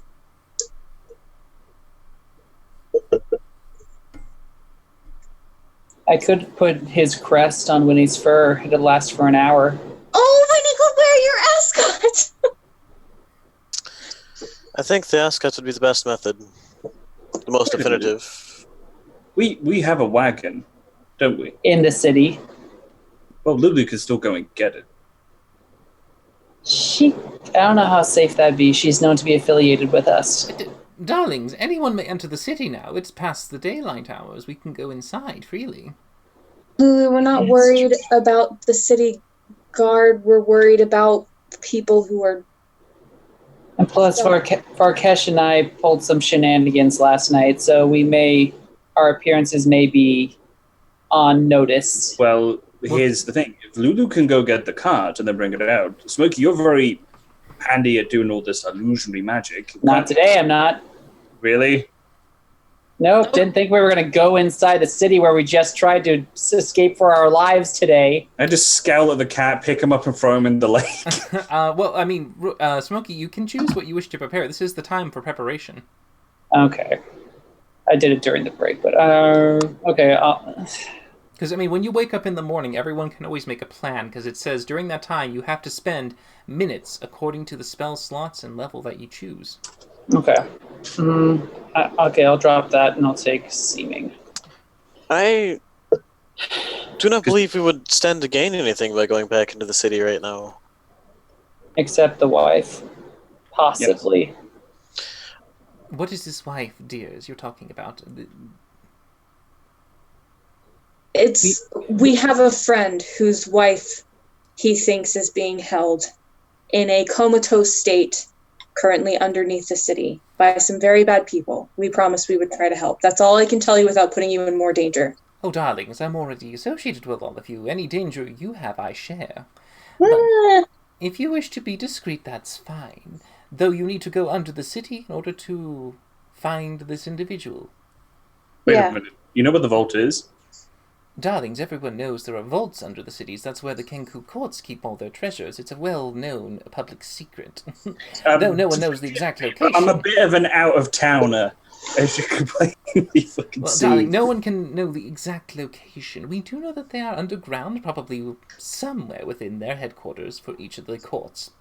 I'm sure Rook here knows where his is. Don't you, darling? And thinking back, do I? Yes, you do. Yes, I spent a great deal of time there. The vault. I feel like we need to make contact with your family, Rook. It just And seems... we do.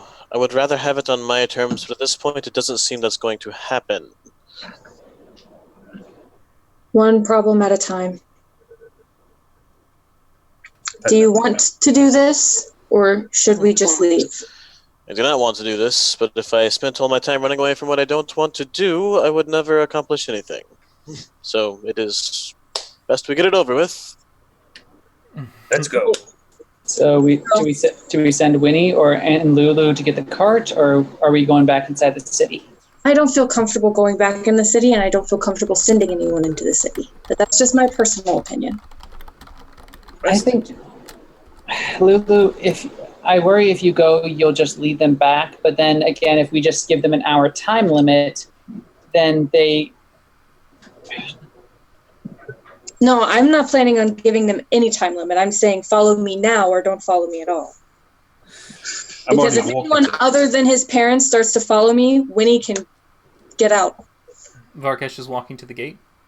Mm-hmm. Varkesh, stop! For the love of God, stop! You can't keep doing your own thing. We are part of a team. What? You're going to have to make your mind up and catch up and stop me before I reach the threshold. Varkesh, we've made up I'm going to our use Rod of Ruling, and I'm going to say stop!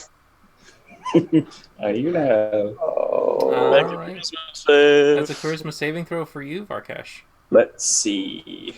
Will you be the first one to fail to this freaking object? It might actually, because my charisma is not that high, so it's a charisma save, correct? Yes, correct.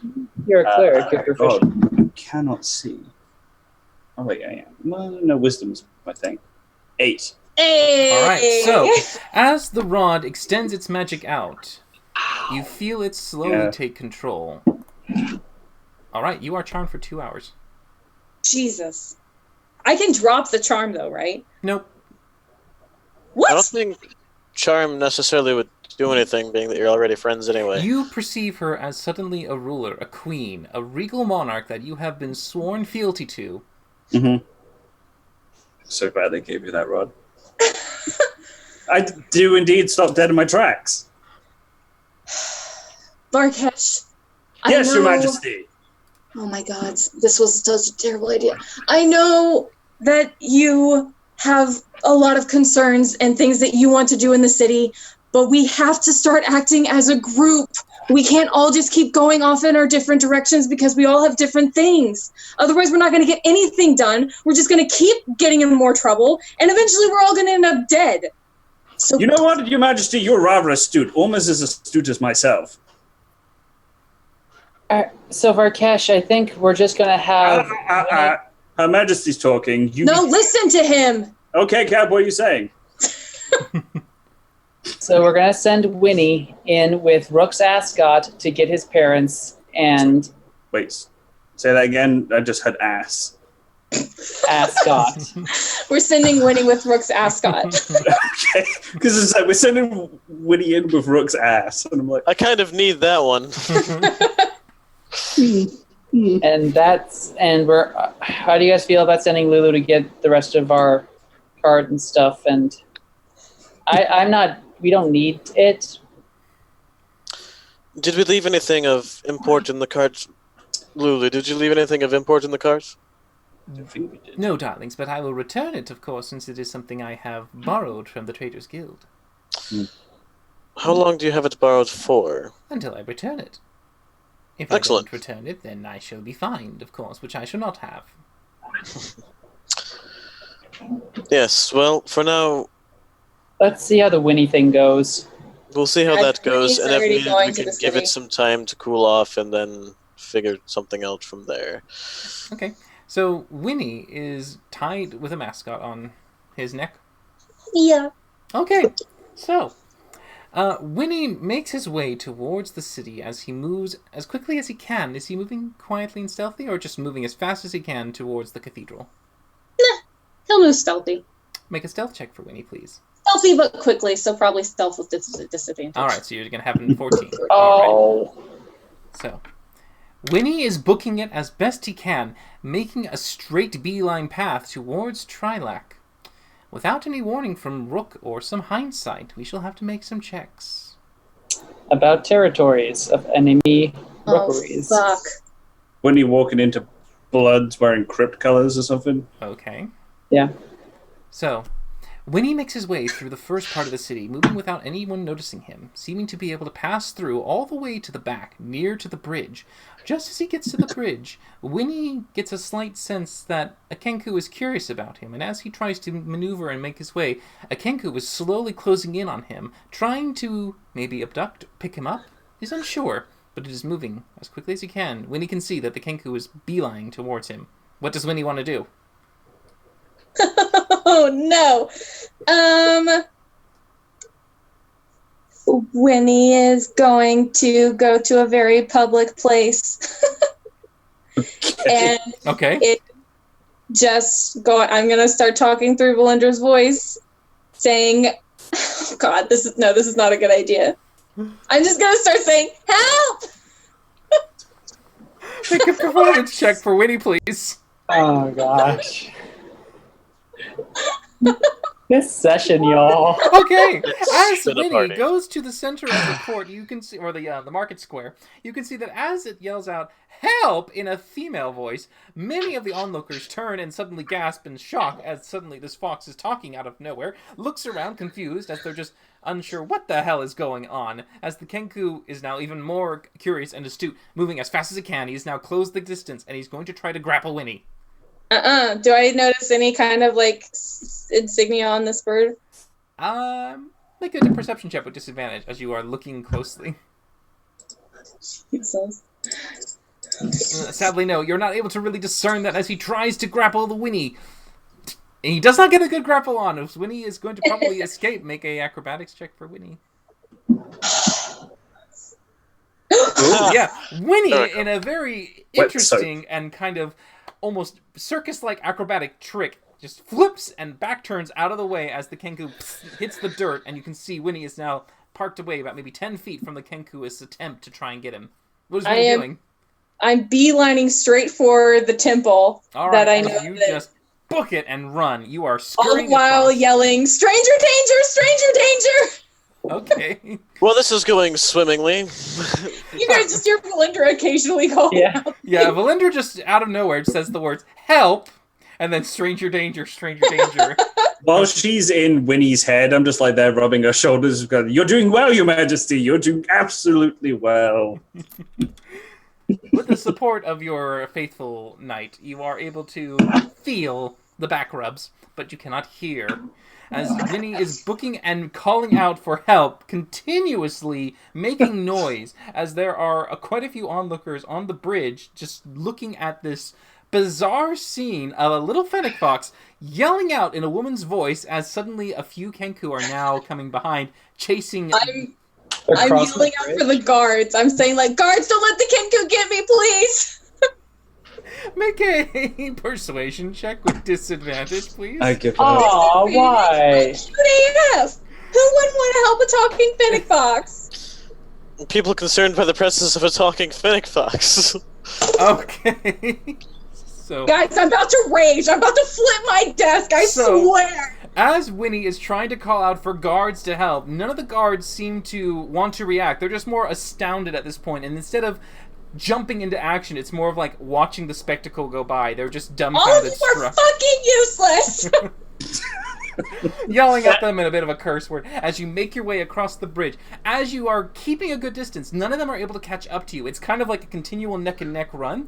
Winnie does not have stamina that he runs out on. There is nothing for him to breathe or to wear, and he is just going at a solid pace, eventually extending the gap as they try to pursue him, but he makes his way across the bridge and gets to the cathedral. As he darts his way towards there, the Kenku on the outside suddenly look and are curious, but they see the ascot not really wanting to stop it, but are curiously watching, and they see the other Kenku coming towards them. They get a little guarded, but the other Kenku stop and disperse, immediately moving away.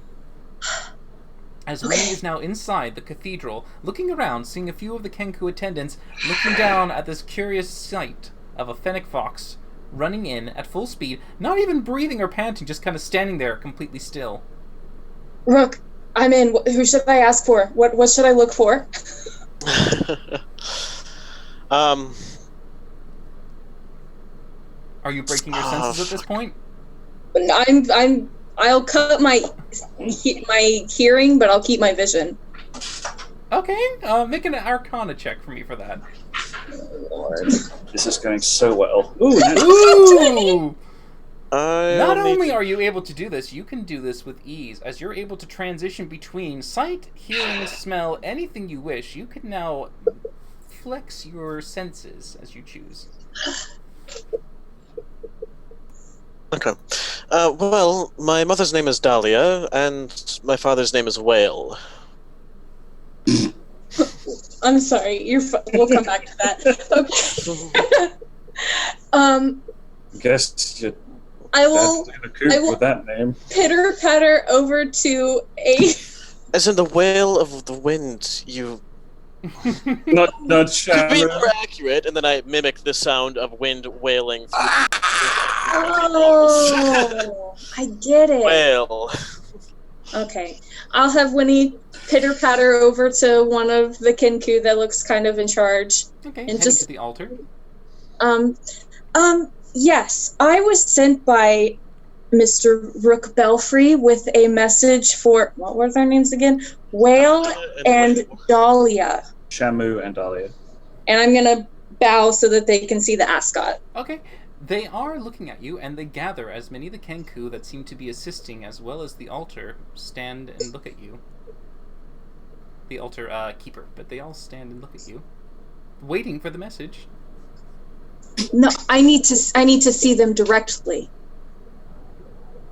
Make a persuasion check. Oh, God.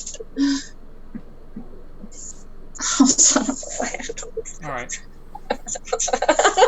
They look down at you for a moment, and one in the back instead just goes to reach and pick you up. Nope.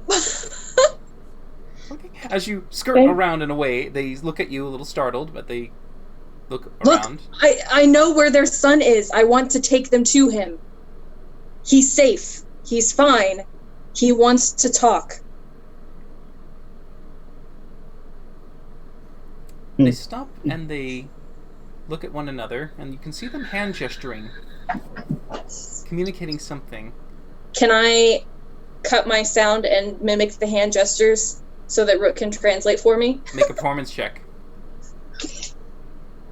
18! All right.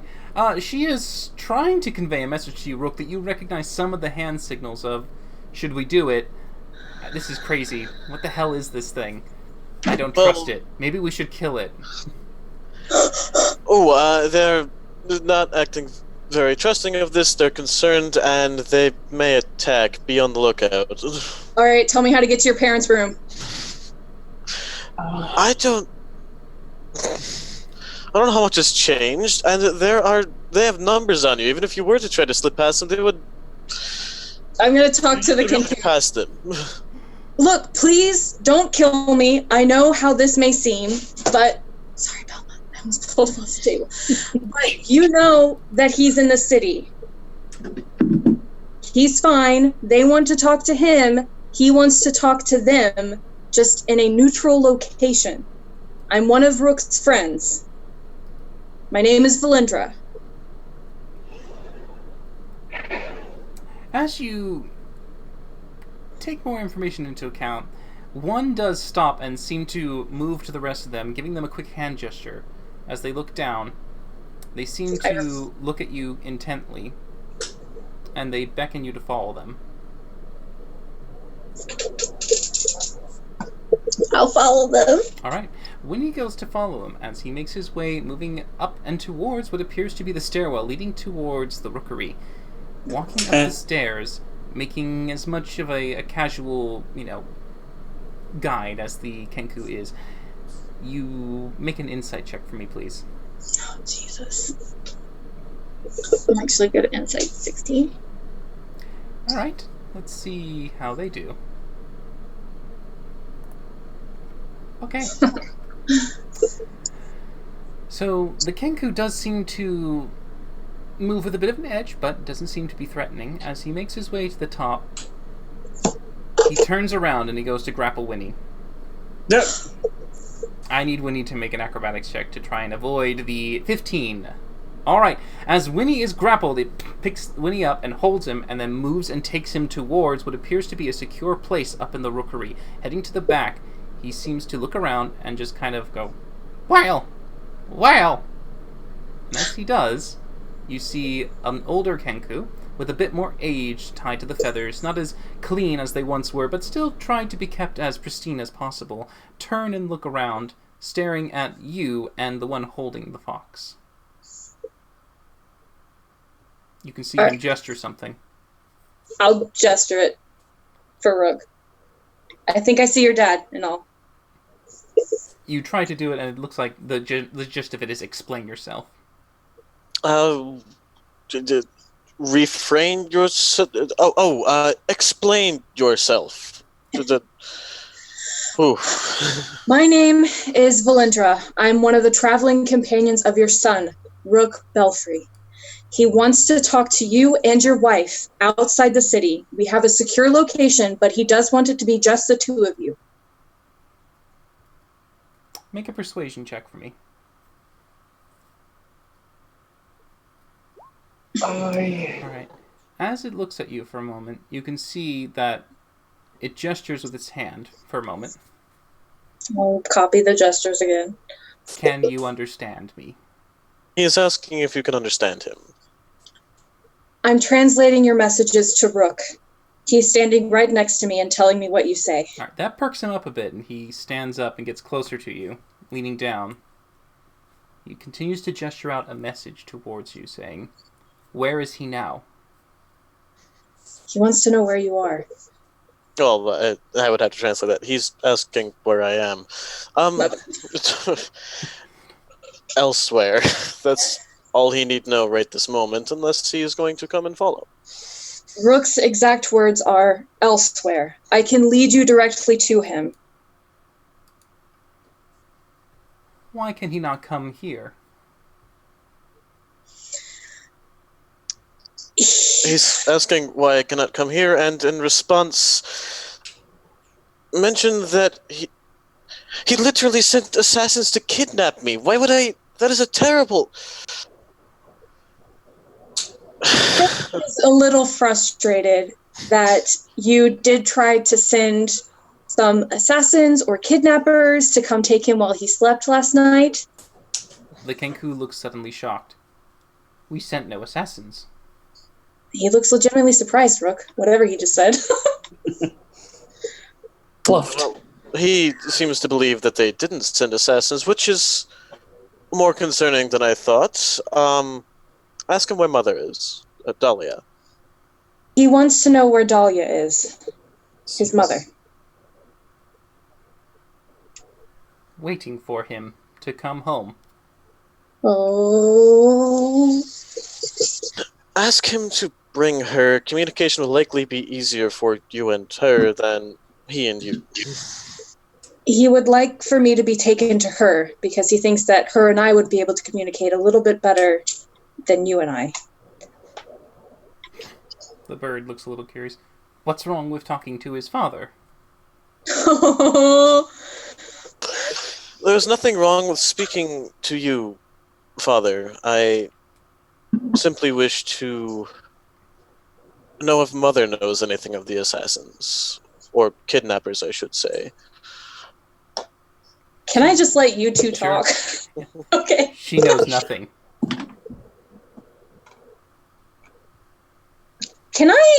Does he look like he's holding back on the mom information? Insight check.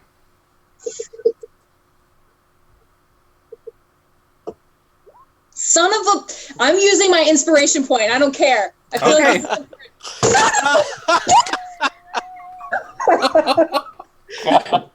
Oh, no.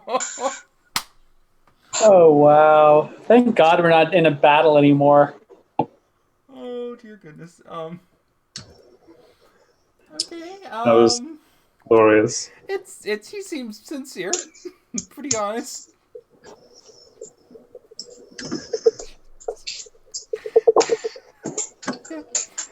Yeah, continue, Rook.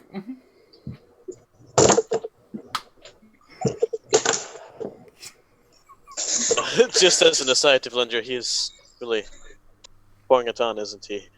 I almost feel a little bad. Okay, look. Tell him I am concerned. I'm concerned there's a schism among the courts. I'm concerned that there is outside influence that doesn't have our family's best interests at heart. I want to speak to him about it, but I am not comfortable meeting with him with others involved if it's possible for people wearing our symbols to attempt to kidnap me without his knowledge. As this message is going on, make a perception check for Winnie for me real quick.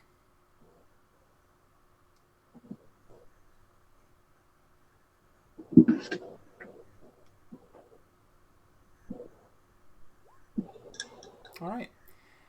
Winnie does not see this. As the conversation is going on, suddenly for you, Valindra, as this is talking, you suddenly... the vision blacks. And you are returned to yourself as you just look and blink, and you can see beneath your feet your shadow has returned. Something happened. They killed Winnie. Right. Well, that settles that for the moment. All right. Worst comes to worst, Rook. I am more concerned. If there's someone high enough ranking to order my kidnapping without my father's knowledge, someone who has wormed their way in further, we can't leave. I can't leave. Point of clarity: were the two assassins were they wearing his family crest? They were not. I didn't think so. Yeah, They weren't wearing I any thought- crests. yeah. Because when I would have found that when I did my investigation check. Yep. Alright, I assumed and shouldn't have. My bad. Okay. Well, I mean, if Would nothing have else, known that during the perception check to check on them previously, either way. So that's a lot of conversation that shouldn't have happened.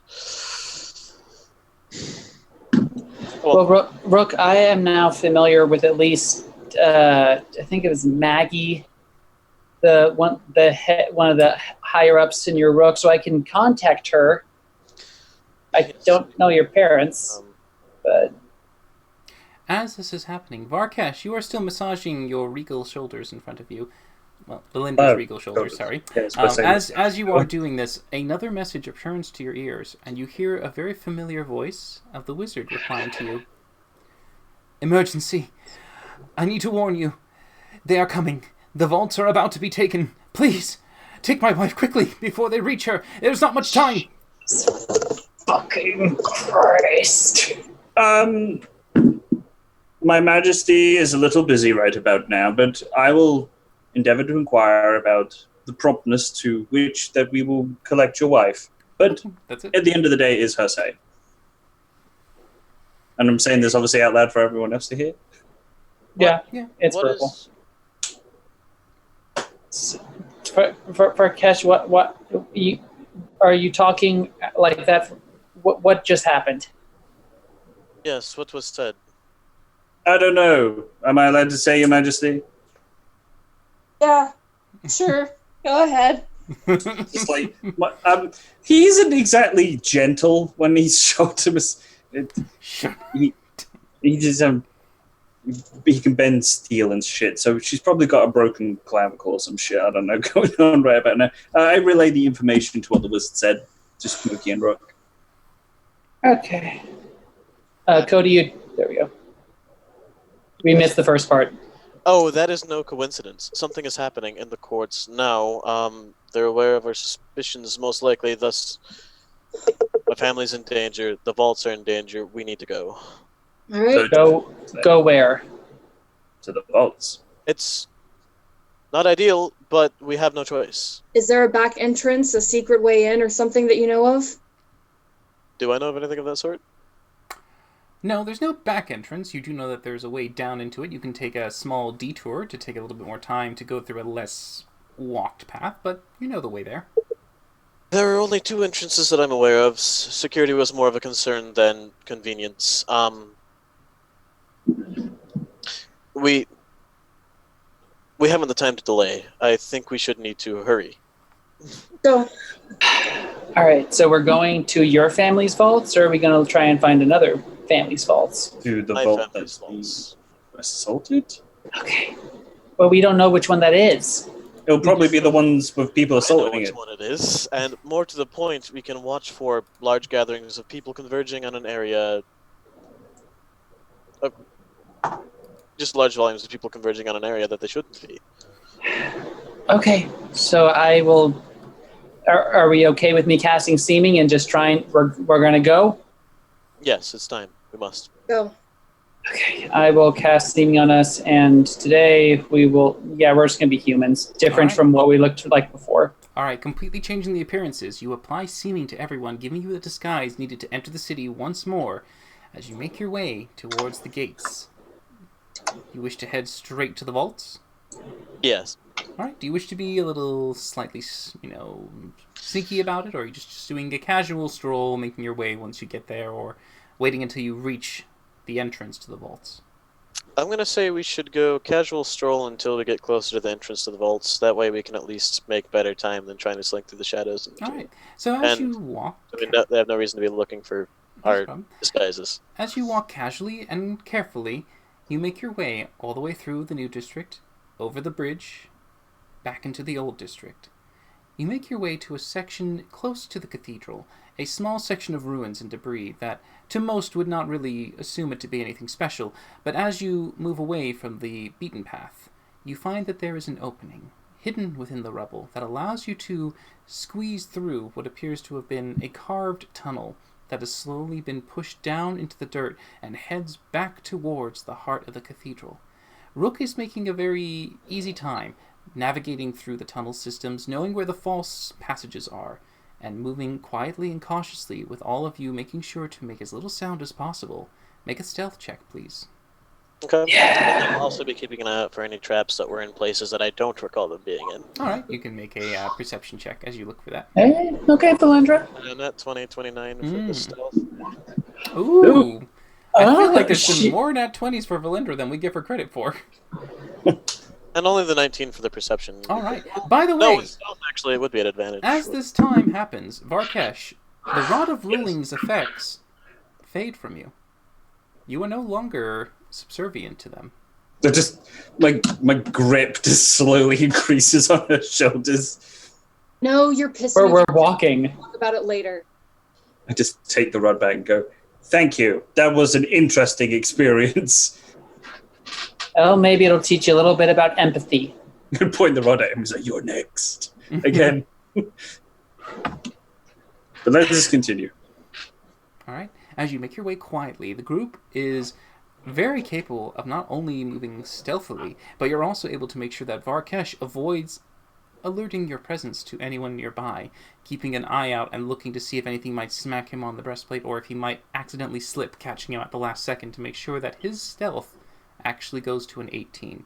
I'll let your both natural 20s help aid in that, so he's not as detrimental to the group's stealth. But you do make your way to a large set of stone doors. These ones seem to be carved out of the rock itself and hold what appears to be a small little inlet that allows you to place what appears to be some kind of hand or object inside. Rook, you are very familiar. This is your symbol, the family's badge. As long as you had one on you, you can press it in. In other words, I can't because Winnie had mine. Oh, no, he had the ascot. He had the ascot. Yeah, okay. So with the badge itself, I would assume that I do still carry it on me, Yep. and I'll put it in there. Alright. As Rook unlocks the vaults, you find that the doors part for you, allowing you entrance into the depths underneath the cathedral. Let us move you to the map. Ooh. I need to do the rejoin as GM on this one, and we shall get you situated. Sure. Situated. Oh boy, y'all. This has been an interesting night. At least we're fully rested with all our spell slots. You Well, are. Myself, I Some of have us. 30 hit points. Yes, actually, Smokey, having seen that, Rook, I will give you my 3 remaining health potions. Hold on. Before you go do that, I have Okay. been collecting a bundle of health potions throughout this entire time. I do have 2 graders and a regular yet, too. I have... Let's see, I I have was actually going to drink the 2 graders on the way into the six city. normal and 5 graters. Holy cow. I buy and I save. Alright. Oh. So you all should be located here on the map. Good can see myself, and I am drinking those 2 greater health potions along the way. I'm going to roll for those now. All right. Together it's 8d4 plus 8. So, Get a shell 27 back. Yay. Puts me at 57 HP, not bad. Oh, I heard bats. Oh, it's quite loud for me. Alright. Brooke, you should probably go first. Yes, follow me. I'm moving in. Wouldn't be adverse for me casting light. I'll do my, Brooke, I can do my fireball thing, or we can just hold Varkesh's hand. What do you think? For now, could you please just keep a hand on one of us who can see, Varkesh? I'd like to get a drop on anybody who might be skulking around here. Yeah. And I will do produce flame, so all I have to do is open my mouth to create light, though, but I have my mouth closed. Oh, Okay. I'll grab anyone who can actually see. Yeah, I have Varkesh. all right. Moving as quietly as you can inside the vaults, you can feel that your presence is noticed as you feel these footfalls echoing in the chamber. It's not a very pleasant place, and you can sense that though you are alone, you feel that there are things lurking around corners, and you feel on edge. There's an aura here, and it's not pleasant. I pause. Varkesh, with the primary concern here being undead presence, might you be able to... Do you still have any of that holy water? Let me check. That's a good point, actually. And music level's a little loud, apparently, for this new track. I turned it down. Hopefully that should be appropriate. Let me know if this is now correct.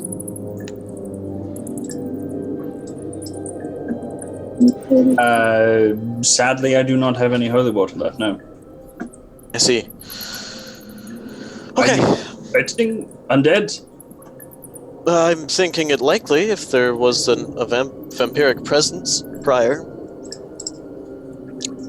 I suppose it's not the only agents that it could be. It could be agents of your father, but either way, I just thought it a reasonable precaution. First, let's keep moving. Last thing I want is him busting through the walls like a T-Rex at the end of the Jurassic Park film. Looks like there's a door here. There is a door there. You can see that there seems to be an open antechamber. A bit of rubble on one side as some of what looks to have been a catacomb or cavern below the cathedral that has been made into a makeshift collection for the Kenku to store their goods in. You can see a door in front of you that appears to have a marking on it, similar to the badge that you've had in the center for you to push to enter inside. Okay, I'll go ahead and do so.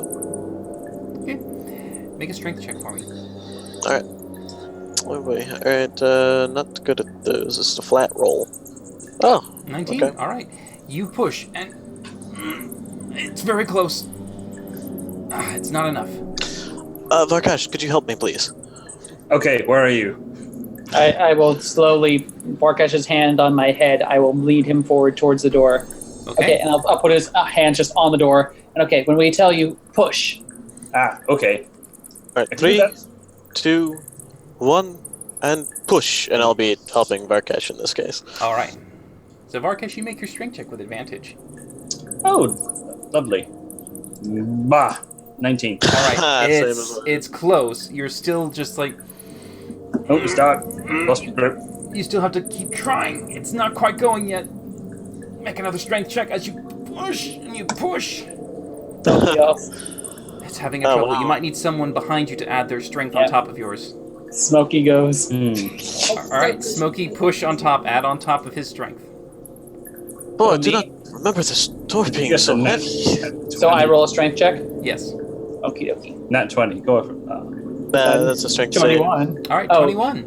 So, with the combined effort of Smokey, Rook, and Varkesh, as Varkesh has his hand pushing in and the rest push on you to try and get it to open, you do hear a slight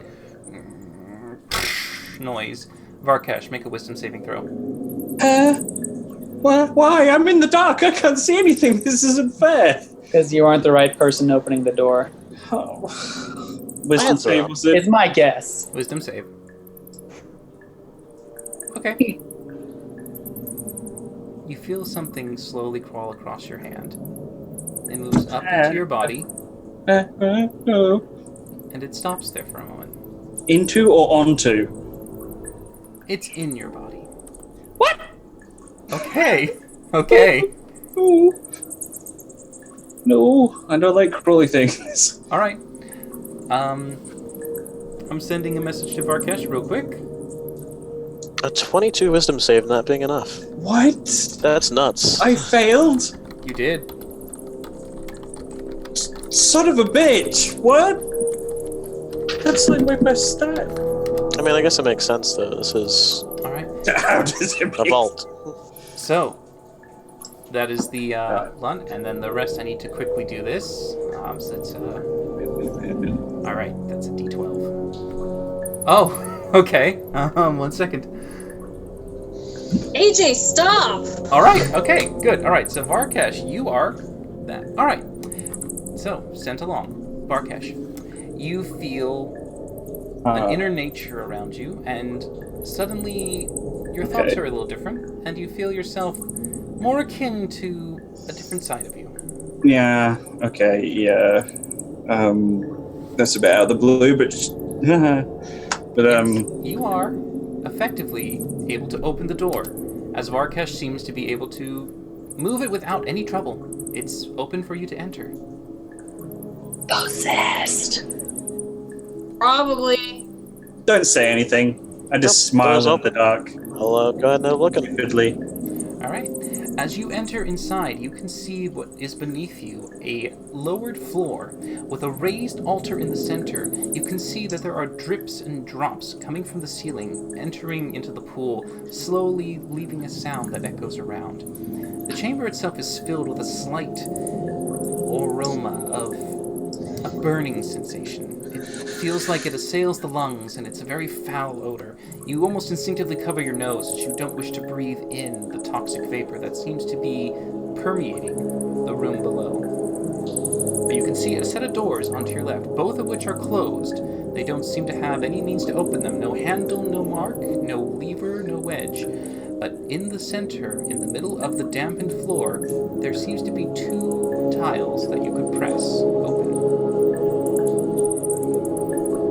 Okay. Do I recall anything about this mechanism? Make a history check. Okay.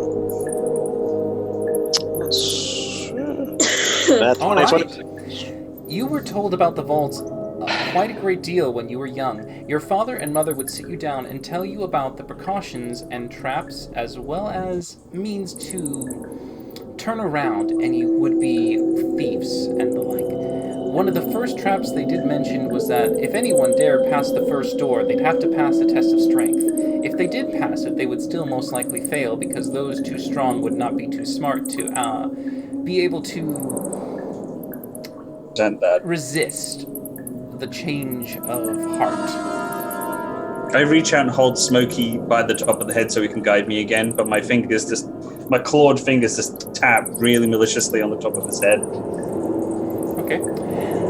The second room. Gosh. Oh, well, I'll let you finish. The second room, you recall, is a place where if you apply pressure onto two tiles and hold it, it will allow the door to open. However, whoever is set at the bottom will be fully submerged in acid before the door is fully open. Oh boy. Okay. Well, that's concerning.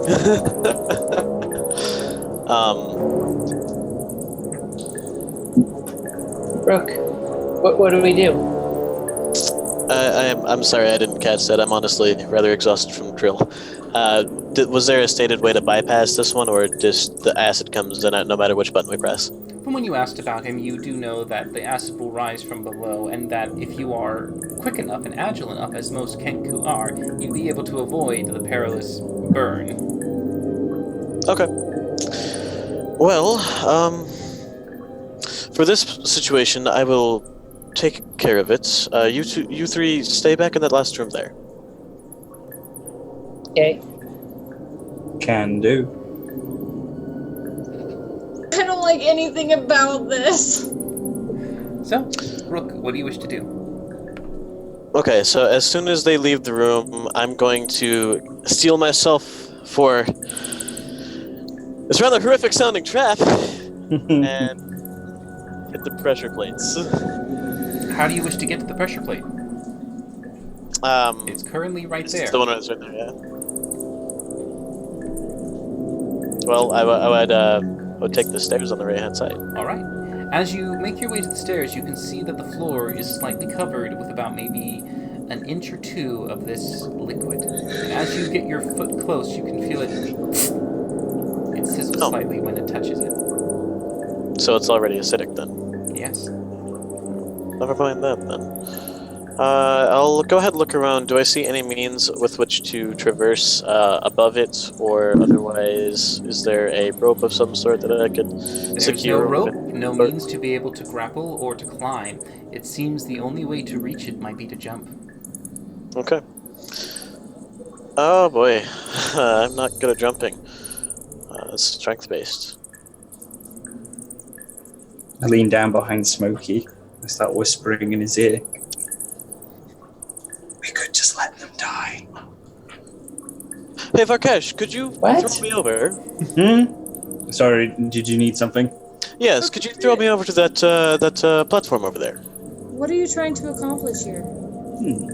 Well, if I can get to those pressure plates, I can begin the process of getting us out, getting that door open. But acid will rise from below, and we need someone fast to get out of there, get out of the way. Can't I Acid, you just say?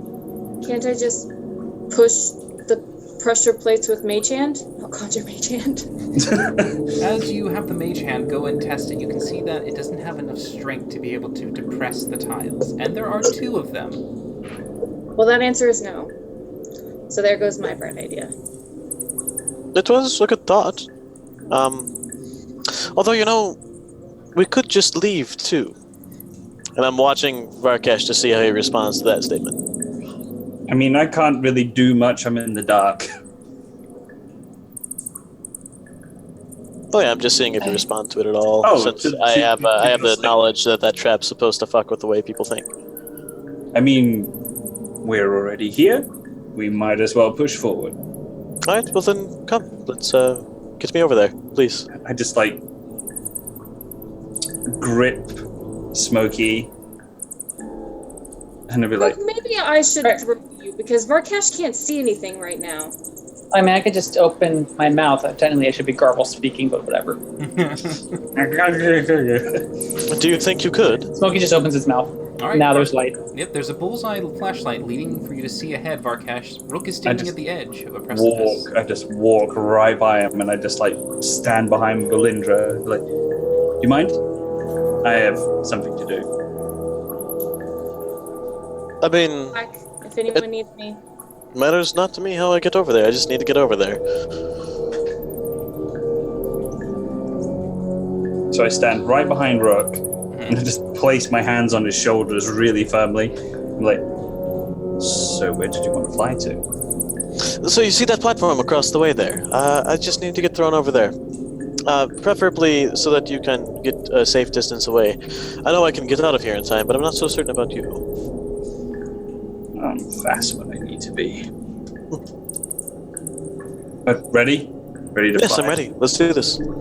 Excellent, excellent. Okay, and I will attempt to throw him. All right, make an athletics check. Okay. Athletics. 25. All right. With ease, you're able to hoist him over. Okay, everybody out of the room. Look around, make sure everyone's out. Confirm that they are. Back way into the shadows. Okay. And I'm going to go ahead and step to the far end of the platform, run forward, stepping on each of the buttons as I go, and leap towards the edge there. You get the sense that as you push your foot on the first tile that you stand on right there, it begins to depress in, but the second one needs to depress, and as you move, the other one rises up. It's a constant weight. You have to stand on both feet to sink in for it to happen.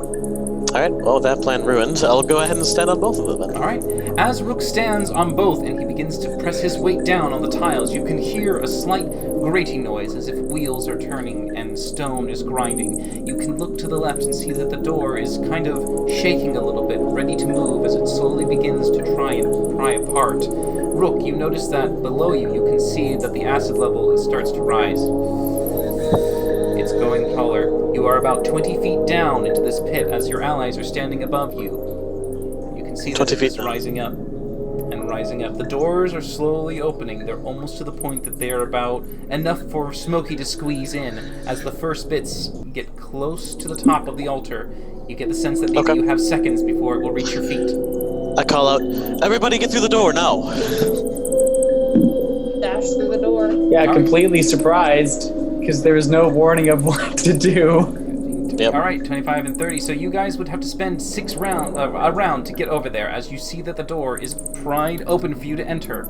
I mean, I'll double speed. Yeah, you book it. Varkesh, are you going through? Yeah, I'm just walking. All I'll right. just casually walk. As Varkesh casually walks, he does need to take his time because the first bit isn't big enough for him to go through, as your feet initially feel the acid burn on your skin.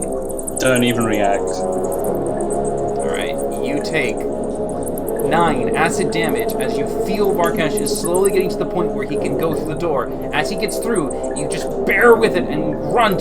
Now it is your turn to get off. What do you want to do? I'll go through the door. No, you go through the door. You do, but what do? Rook, you are trapped. What do you want to do? Yeah. As soon as it looks like he can get out of there, I will I will take my action and bonus action to dash to try to get enough jump clearance over to. You find that there is not enough to get a jump clearance. You will have to just make a flat jump check. All right. Well, I'll do it. All right, make an athletics check for me, please, as you try to jump from a standstill position. It's not going to be good. All right. As you watch Rook on the distance try to leap forward, instead of reaching the edge, he into the acid and fully submerges in there. I go back, walking As I to see him the. falling, I'm running in, touching him, casting Dimension Door, and going to He the is other 20 side. feet below you. I'll dash, All right. Varkesh is also there beside you. action surge, cast Dimension Door to get to the other side of the door. All right. So as Rook descends, he takes 31 points of acid damage. As you go down in there to grab hold of him, you kind of actually leap down and grab him, jumping into the acid yourself to grab a hold. Yeah. All right. As you go in, Varkesh, you just watch them go in. As the door slowly stops and begins to once more start to close. Varkesh, get back here! I'm already in. As, Let's get walking outdoors. as Varkesh makes his way back in, he gets in as the doors slowly begin to grate and close behind. As Valindra and Rook reappear on the side, both of them singed, and acid has been clinging to their skin. Valindra, you took also the 31 points of acid damage. You two do not look very well.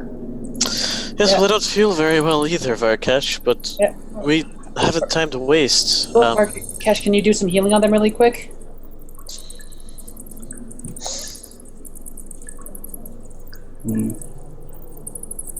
Varkesh? Sure. Why the hesitation? Of course. I was just thinking about something. I open up my bag of holding. I pull out 2 greater health potions, each, and I give them to them. Okay. 2 greater health potions each? 2 greater each. I'll take them both. Alright. So you have 2 potions to swallow as you chug them down. Go ahead and roll your 44 plus 8, I believe? Or is it It 4? would be 18. 44 plus 8. 4 plus 8 total between the two of them. Well, it helps if I type Or in 84 plus roll. 8. There we go. Valindra, you also have the same amount to drink. That wasn't Can't that hear you, nice of me. Kayla. Can't hear you. I'm trying to figure out what max is. 50? Ah, that's right, because Oh. Winnie is within. Yep. So 18, 30 I'll is just 40. one. 32 plus 8 is 40, yeah. So you get all your health back. Yeah, wasn't that nice of me? I'll Yes, cast I appreciate it. another- Probably good to conserve the spells too. Hmm. What else can Are we you expect down here? feeling okay, Varkesh? Oh, actually, I feel marvelous. I feel really good. Shall we press on? I'd like to insight check him because he's acting weird. And with my knowledge of the spell that was on the door, I want You to can make an know insight check. specifically if it's something that seems to be external to how it'd normally be. That's 17. What rolls? He seems to be just Chill. Varkash, just a little bit more collected. He seems more assured of himself. Okay. Alright, well, it's time to move along. As you've looked into this room, you can see before you there are 3 coffins that have been made to be presented themselves in order. One in the center, raised about 5 feet up, 2 on either side. There's a few pieces of what looks to be messaging written on the bottom. None of you seem to be able to read it except for Rook. It looks to have Thieves' Cant placed in between the lettering. The left is true, the right is false, the center is death. Okay, the left is true, the right is false, and the center is death. Okay, do I see a riddle anywhere? Like actual, a statement or question? Nope, you don't see anything like that. You do see that as Varkash is facing in that direction, there's a set of stairs leading down and a door that has been slid across, closing off the hallway. The left is true, the right is false, and the center is death. And does there appear to be a way through ahead of us as well? Nope. Right, left, and center? No. Okay. Okay. Well, based upon what I'm seeing there, sometimes the simplest solutions are the correct. But just in case, I'm going to go up to the coffin on the left and place a hand on it. Alright, as you just place a hand on it and look around, you notice that there is a small button just at the front of it, and it's the badge of your clan right there, ready for it to be depressed. Yep, so go ahead and place that badge in there and press on it. Can maybe I mage hand for this too, just in case something happens to the person holding it. I mean, no offense, but you didn't get any sleep last night. You're looking a wee bit Peckish. peckish. Pardon the pun. I ask no pardon. Can I try, please? Okay. Yes. Try to use mage hand to put Alright. disc. So, as your mage hand takes it and presses it in, you hear a slight as a door moves open. Barkish just patiently pacing. Okay, pass that back, please. He'll take the emblem and then come and head to the left. Alright. You make your way down, you can see that it depresses further in as it goes towards... Make a dexterity saving throw as you go right there. Okay. Alright. Sadly, you are unable to avoid it. As you try to move down, you can see what appears to be a small statue left in an alcove. And as you stare at it, you can see that it looks and just shoots out a lightning bolt straight across the edge. As that happens, I'm going to literally grab Smokey by the neck, gag his mouth, and run him back Okay. So around the corner. that sounds like a contest. Alright. Go ahead and make a grapple check for me, Varkash. As Smokey, you can make an athletics check with disadvantage because this is a surprise. Don't think I need it. He just barely gets a hold of you. So Rook, you take 14 points of lightning damage because you are evasive, and it allows you still to avoid some of the strikes as you gather yourself back, and you can feel just a bit of the lightning just course up across your tender flesh. But you are fine, and you can see that as it does, it just dies down. Just talk to Smokey as I've got him in my grasp. I'm like, aren't you happy I'm here? I just saved you from a horrible shock. And I let him go. Wait, what? Okay. Okay, Smokey, where are you? We're back here.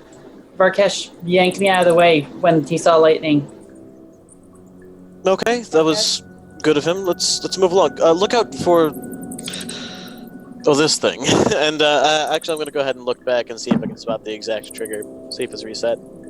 You look and see what appears to be a bust that has 2 eyes in it, a kind of carving that looks humanoid, and it's a bit worn, but you can see that its eyes were glowing, and as you got closer to it, it let off something. But now as you fell back and moved away from it, you're basically taking a step back there. It just settled to nothing.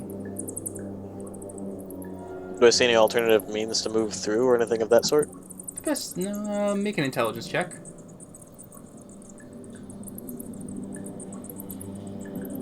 20. You get the sense that because the bust is a little bit high up on a pedestal in the alcove, that it can only shoot out at a certain height. Okay. We'll need to duck under this one. Army crawl under. Pretty much. Okay. Army So crawling going low and under. under. And I am keeping an eye out for any other traps here. Again. Okay. Make a perception check as you go under and try not to trigger its sensor. 28. Alright. You keep moving quietly. You don't see any other traps nearby for you to detect as you move closely to the edge and into safety. But the rest of you also all crawl down. Yeah, that's what we were told to do. Yep. Allowing you to crawl past it without reactivating the trap, you enter into another vast hallway. You can see that there appears to be a stone door right there at the very edge of your vision. Okay.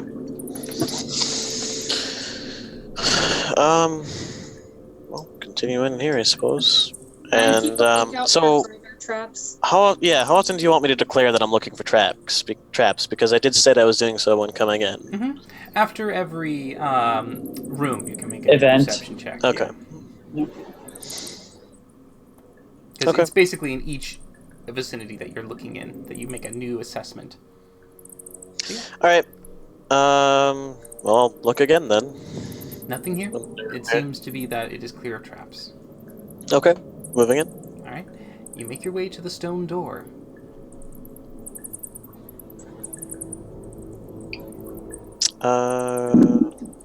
Looking at it, do I see any way to, does it have a handle on it or anything? It has a handle. Okay. Putting faith in the riddle from earlier, I'm going to, actually, not putting faith in it, better safe than sorry, I'll step back. Valindra, could you try the door, please? With your mage hand. I'm assuming she's saying mage hand because Why did my mind just stop working? It's fine now. But yes, you send your mage hand forward, and as the mage hand grips the bar, it tries to move the door, but the door weighs more than 10 pounds and is unable to be opened. A little heavy, but just stand back. I'll try it. And I'll try to open the door myself. With a bit more of a force that you're able to apply, you're able to slowly push the door open as it makes a noise. Ooh, you know what? Momentary pause here. Seeing two other coffins in the door forward. Check the left-hand coffin, so the bottom one in this case, for any other inscriptions of any sort. There are no inscriptions on these. These seem to have just been left alone. Okay. Alright, that confirmed, Ulkin. Once the door's open, I'll keep moving forward. Yep. You can see that there's a set of stairs that leads up to a second door also here. Okay. Inspect it real quick. Do I see anything? I'll inspect it for traps. Investigation First check. things first. Motherfucker. I'm going to use my inspiration point, because this is just Okay. absurd.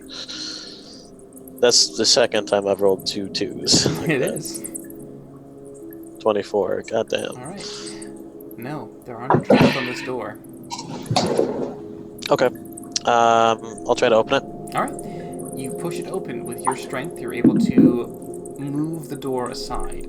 Opening it into a vast chamber, you can see around it there are treasures, boxes and crates piled up along the edges, up against the walls, all the way to the ceiling. You can see a plethora of items that have been stored into this chamber, and there also appears to be suits of armor left and right of you, standing still and ready. As you can see ahead of you, there are bits of statues and jewels and tables and furniture, all various items of wealth and fortune scattered amongst each other.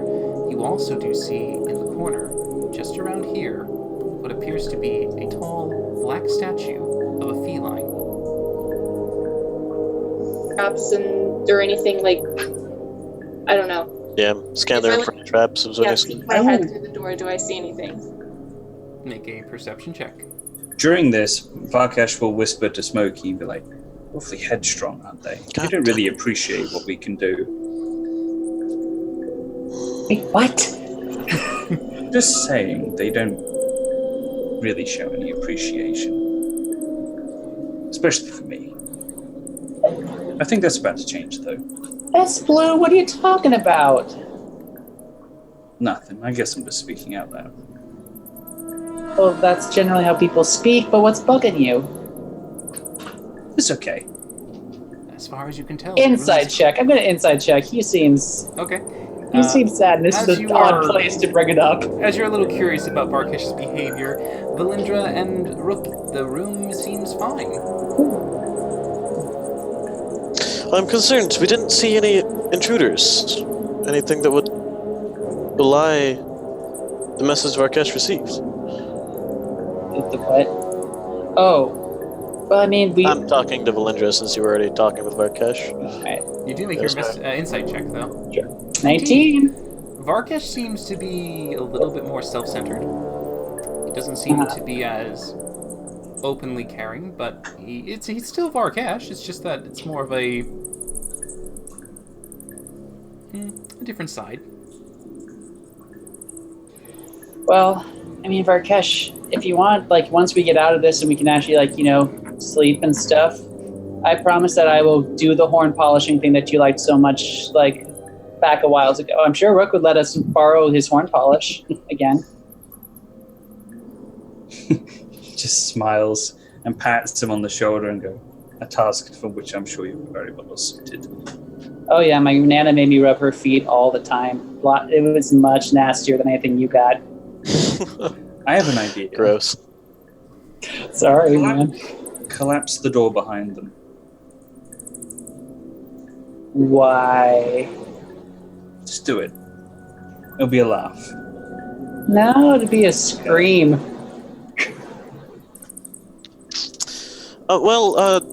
Smokey, Varkesh, the way seems clear. I'll walk in. Okay. Look around for any sign of anybody else having been here or anything recently. No, Absolutely nothing. no, Cool. it looks to be left alone for the most part. So there was a statue of a feline over here. Seems to match the description of the statue for the job. Yep. Okay. Well, I believe we found the statue that we were looking for that job, but Varkesh, are you certain that you heard that they were making a move on the vaults? Yeah, that's what he told me. Okay. Well, could you help me see if we can find perhaps his wife around here somewhere? There are a number of coffins I'm sure we could get the lids off of. How many? Well, all of them that we passed so far, and it would appear that there are 3 large and 2 small in here. Or all roughly the same size, really. It's adequate enough. I give Smokey a gentle shove forward. It's like, in we go. Yeah, at this point I'm going to open my mouth so he can see. All right. This is getting silly. You can see the treasure. Just Smokey. And I will assist Rook with nothing but a toothy smile. Cool. So I'll start with this one in the top right. Okay. And what are you going to look for or do? Try to get. Well, I'll start left actually. The only one that's down here. First things first, just try to get the lid off of this coffin. Do we have the statue? The statue is next to it. Those are they're not coffins here. These are boxes. They're crates that have been sealed up. But you Okay, can well- you can pry the lids open if you want. Yeah, I'll pry them open. All right. As you begin to pry it open and wedge it around, you can see that Smokey and Valindra just stay back as Varkesh helps you and just kind of. What are you I'm gonna doing a do? perception check to see if anyone sneaks up on us. I'm just keeping a lookout. Oh, you're looking behind. All right. Okay. Yeah. As you do and keep an eye out, you look and you can see that as Rook is kind of moving it, and then he pops it open. Inside, you can see what appears to be a statue laying on its back, pristinely made, beautiful, and carved to reality. It looks almost like a sleeping woman made from stone. Excellent. Well, I think this may well be what we were after. Will this fit in the bag, Varkesh? Was that? Will this fit in the bag? I'm fairly certain it is. The wife of the mage. Is this her? I honestly think thought so. there would be a bit more to it than this. Well, there's only one way that we could find out, and that's bringing her to him. And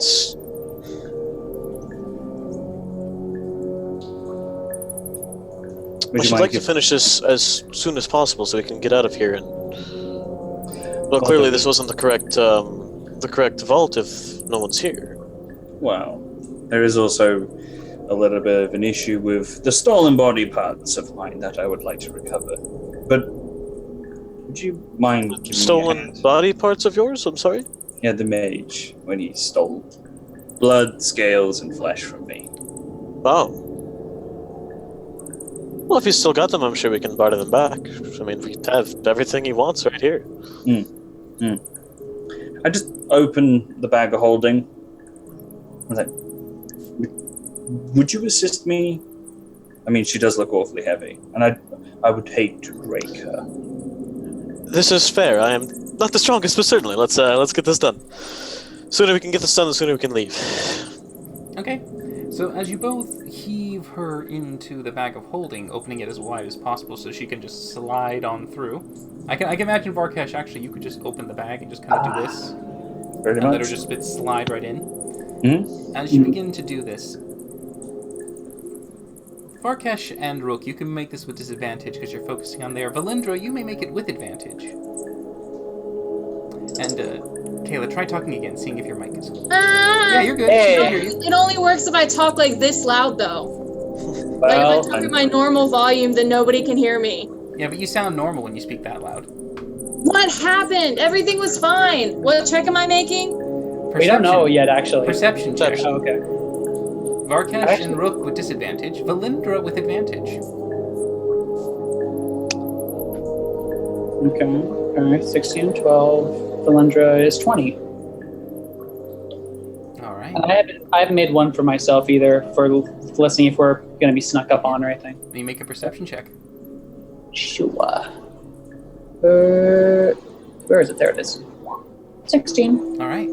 So, Varkesh and Rook, you're a little preoccupied currently, and you don't notice it as soon as Valindra does. Valindra, you notice that as you're waiting patiently, that slowly over time, you feel an energy, a heat, and you look to the right, you can see that the armor is glowing softly, and as you stare at it for a moment, it begins to ignite, and you can see then suddenly it just bursts to flame, and then the one to the left of you bursts with flame. You can see that there are 2 suits of armor that have been activated, and each now suddenly stir. I need you all to roll for initiative. Ah! Oh, and they're flanking them. Okay. Right. Ooh! 20, nice. Click token. Hey. Well, that's decent high initiative I've ever had. Much like better than our first combat. My God. Yeah, right. All right.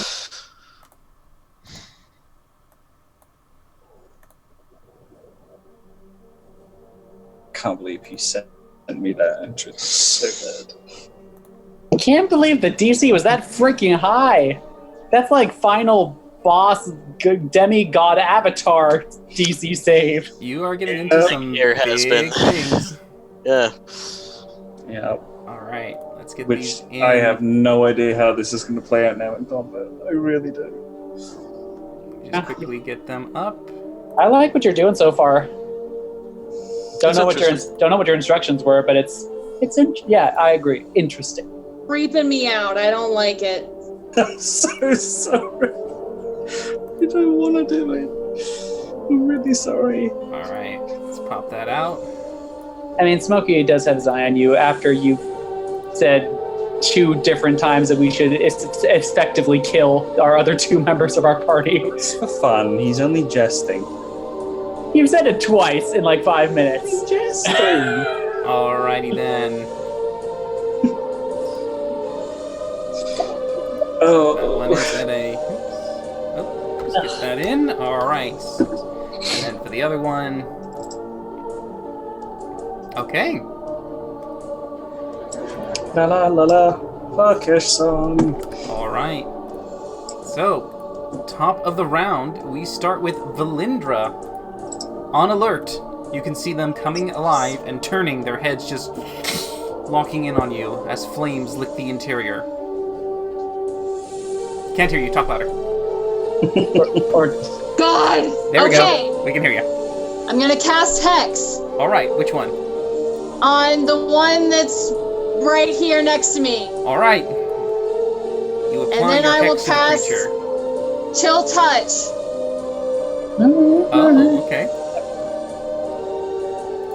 Chill touch. Alright, so, that hits. You deal 10. Is this considered undead? It is not, and as you grip it with the chilled hand, the bony fingers coming forward and grabbing on, you can see they try to bleed in necrotic energy into it, but it has no effect. The creature is unfazed by this damage.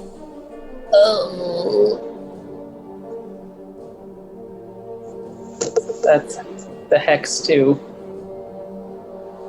What statistic are you disadvantaging? Strength. Alright. Would you like to move? Yeah. Where would you like to move? Alright, you move over there. As you can see them draw out a long sword, it brings it out and tries to swipe at you as you move away. 18. That hits? Alright, so you take 9 slashing damage as it just slightly grazes across your back as you make your way over to the other side of the room. Smokey, what do you wish to do? Yeah. Seeing Valindra, I'm aware of what Hex looks like and aware that she's yelled at me several times. I will dispel magic on the one she hasn't hexed. Alright, you cast Dispel Magic on that one. Yeah, Go ahead and please roll your Dispel Magic. Your intelligence. I shall. Where is it? There it is. Come on! I've rolled so many 4s and 3s for Dispel Magic and Counterspell. Use your So many. inspiration. You know what? I think I am. There are 2 enemies. I'm going to use it. Alright, as you use Inspiration, go ahead and roll a second time. 26! Much better. All right. So as you turn and focus, you Fuck. bring the magic towards it, and you try to dispel what is ever there. And as you do, you see it just kind of focus on the creature for a moment, and it just kind of starts to sputter, and it just doesn't seem to move for a moment. It seems to have been paralyzed at this sudden dispelling. The magic has been disrupted. It is unable to function right now. Okay, guys, I'm not sure how long that's going to hold. We may want to get what we need and go. We need Yeah. another statue, then we can leave. Smoke. Okay, hearing that, Smokey is going to. Where is this? Can you ping on the map where the statue is? Okay. Smokey, since he has not moved 5, 10, 15, 20, 25, 30, 35, grab the statue. Then, using his double speed, 5, 10, 15, 20, 25, 30, let's go! Whoosh. Okay. I like it. All right, and then Varkesh, it's your turn. You are still kind of holding the bag open for the whole statue Oh, it's to go not in. done! No, I thought we got the statue in. You are in the middle of it. It's kind of feet are in, legs are in. Just stand there completely unfazed and just look at Rook and say, "We better hurry. Looks like we're in trouble." All right, and you spend your action getting the statue in as fast as you can. Yeah. Okay. As he focuses his effort to get the statues in, he keeps himself collected and calm, but he has no rush and no worry. He gets almost all of the statue inside, leaving you the rest to kind of push in as you are helping. Okay. Yeah, I'd shove it the rest of the way in. Okay, as you see the statue finally slide into the bag of holding, it is completely settled inside. Alright, so that was my action, right? Mm-hmm. Then, I'll tap him on the shoulder and, like a, kind of right away, just a quick double tap and say, alright, let's go! And, bonus Right action, dash for a full 60 feet of movement. Right behind you. Which would put me right there. Did it make you roll twice on your thing? Roll twice for what? I have them written down twice for some reason. There we go. All right. So Rook, you move out and run away. Yes. Okay. As Rook moves out and runs away, you can see that the other helmed creature stops and just seems to echo in a very hollow voice, "Intruders!" And it hits something behind it, and you can hear what appears to be a tinking noise, as suddenly behind you you can see the door that Smokey is standing there close. Am I in front or behind? Okay, I'm in front. Behind. Okay. Well, yeah. Yep. And as that happens, Varkesh and Valindra, particularly Varkesh, you notice that as the door closes shut, the floor beneath you opens up, and you can see a large pit suddenly fall beneath you. I need you to make a dexterity saving throw for me.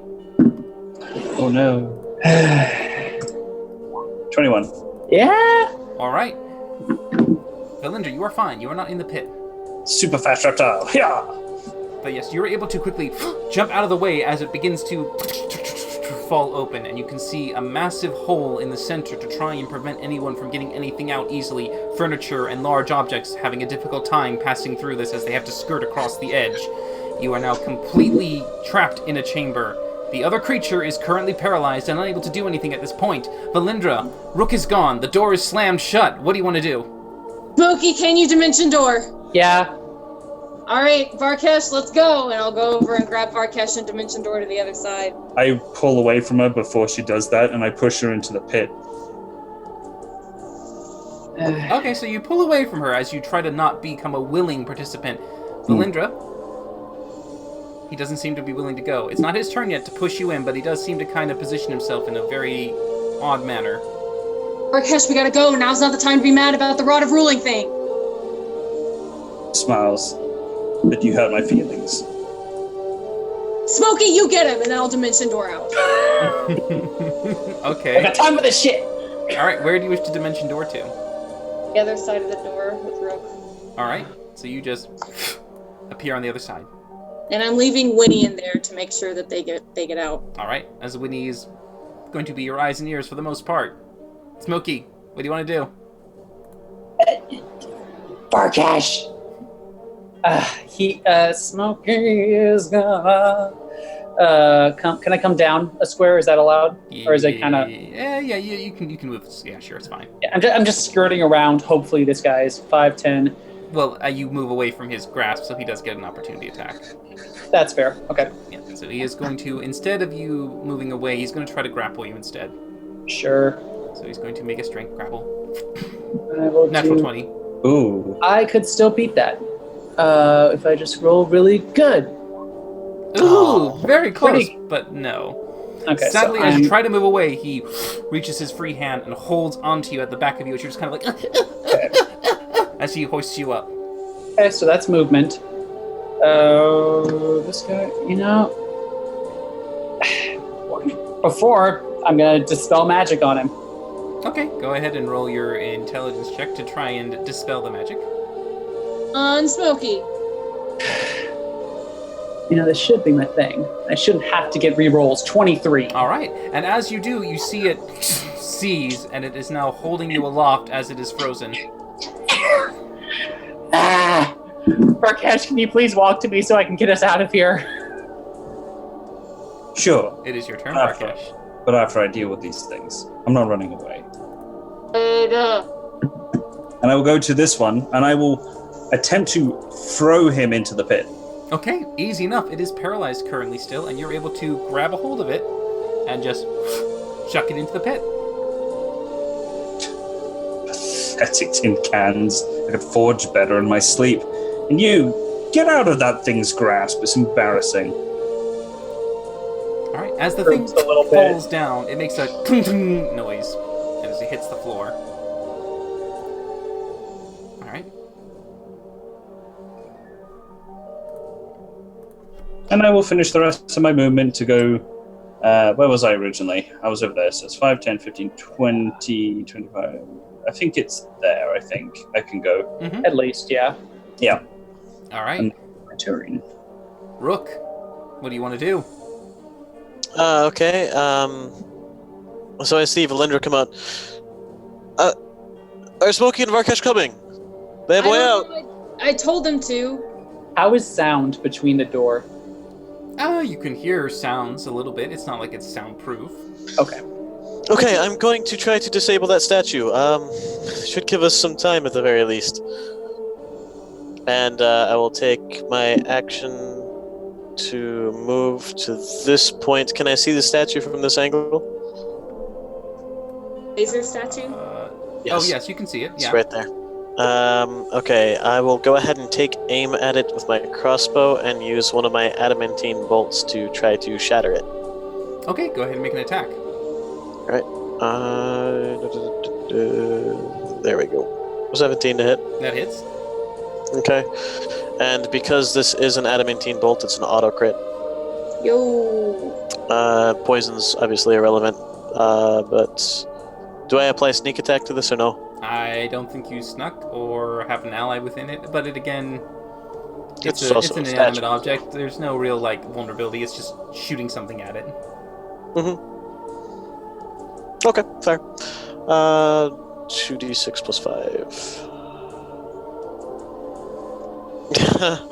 Wow! All I right. love it! So you definitely apply what appears to be the most critical of 9 damage, or well 7, I suppose, because you already doubled it, didn't you? Oh, Yep. jeez. All right, yeah, you definitely get a nice chink on it, and you can see it kind of wobble a little bit as the arrow deflects And I off still have my bonus action, so I'll shoot again. it. Okay, Still with another adamantine bolt. that 20 hits. to hit. And that's just 2d6. Yes. For another 7 again. All right, as you send 2 bolts to fire off at it, it kind of cracks it a little bit. You can see that it's breaking, but it's not completely broken. Okay. All And that right. ends my turn. Okay. All right. This one is paralyzed because it has that. The other one reaffirms itself, looks around, and goes up to the pit and begins to climb up. I just had this image of it being like Iron Man with the rocket boosters in its feet and hands, just No. emerging from the pit. It has to use all of its movement to get up there, so it just stands there looking between the pair of you. It sees that some of So it already woke up despite the dispel magic. the dispel magic stuns it for 1 round. Fair enough. Okay. Sadly, it is a creature that has been forged by magic, and Dispel Magic will not remove it entirely, similar to Dispel Magic not working on magical objects. But Sure. I will allow you to paralyze it with it. Sure. So yes. But the creature does come up, and you can see it looks between the pair of you, and it sees that there's some missing. And you see it go towards the wall. You said it used all its movement. Oh, that's right, it did. It can't move. So instead, it's just going to try and take Varkesh and push it into the pit. So Varkesh, you can contest with a strength check. Or athletics, sorry. It's because this is a shove. He's going to try to shove you in. Can I just like Natural elbow 20. him back into the pit? What? Well, as you try to, it just takes you and just uses a trip. One of its feet goes behind you and uses it to topple you in as you fall down. Oh, this is perfect. This is perfect for what you said. Okay, yeah, that's fine. Alright, you take 11 points of bludgeoning damage as you fall and hit the floor. Valindra, you can see, and well, you get communications from Winnie letting you know how it's going.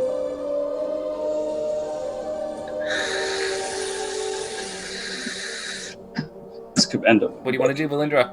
bad for me.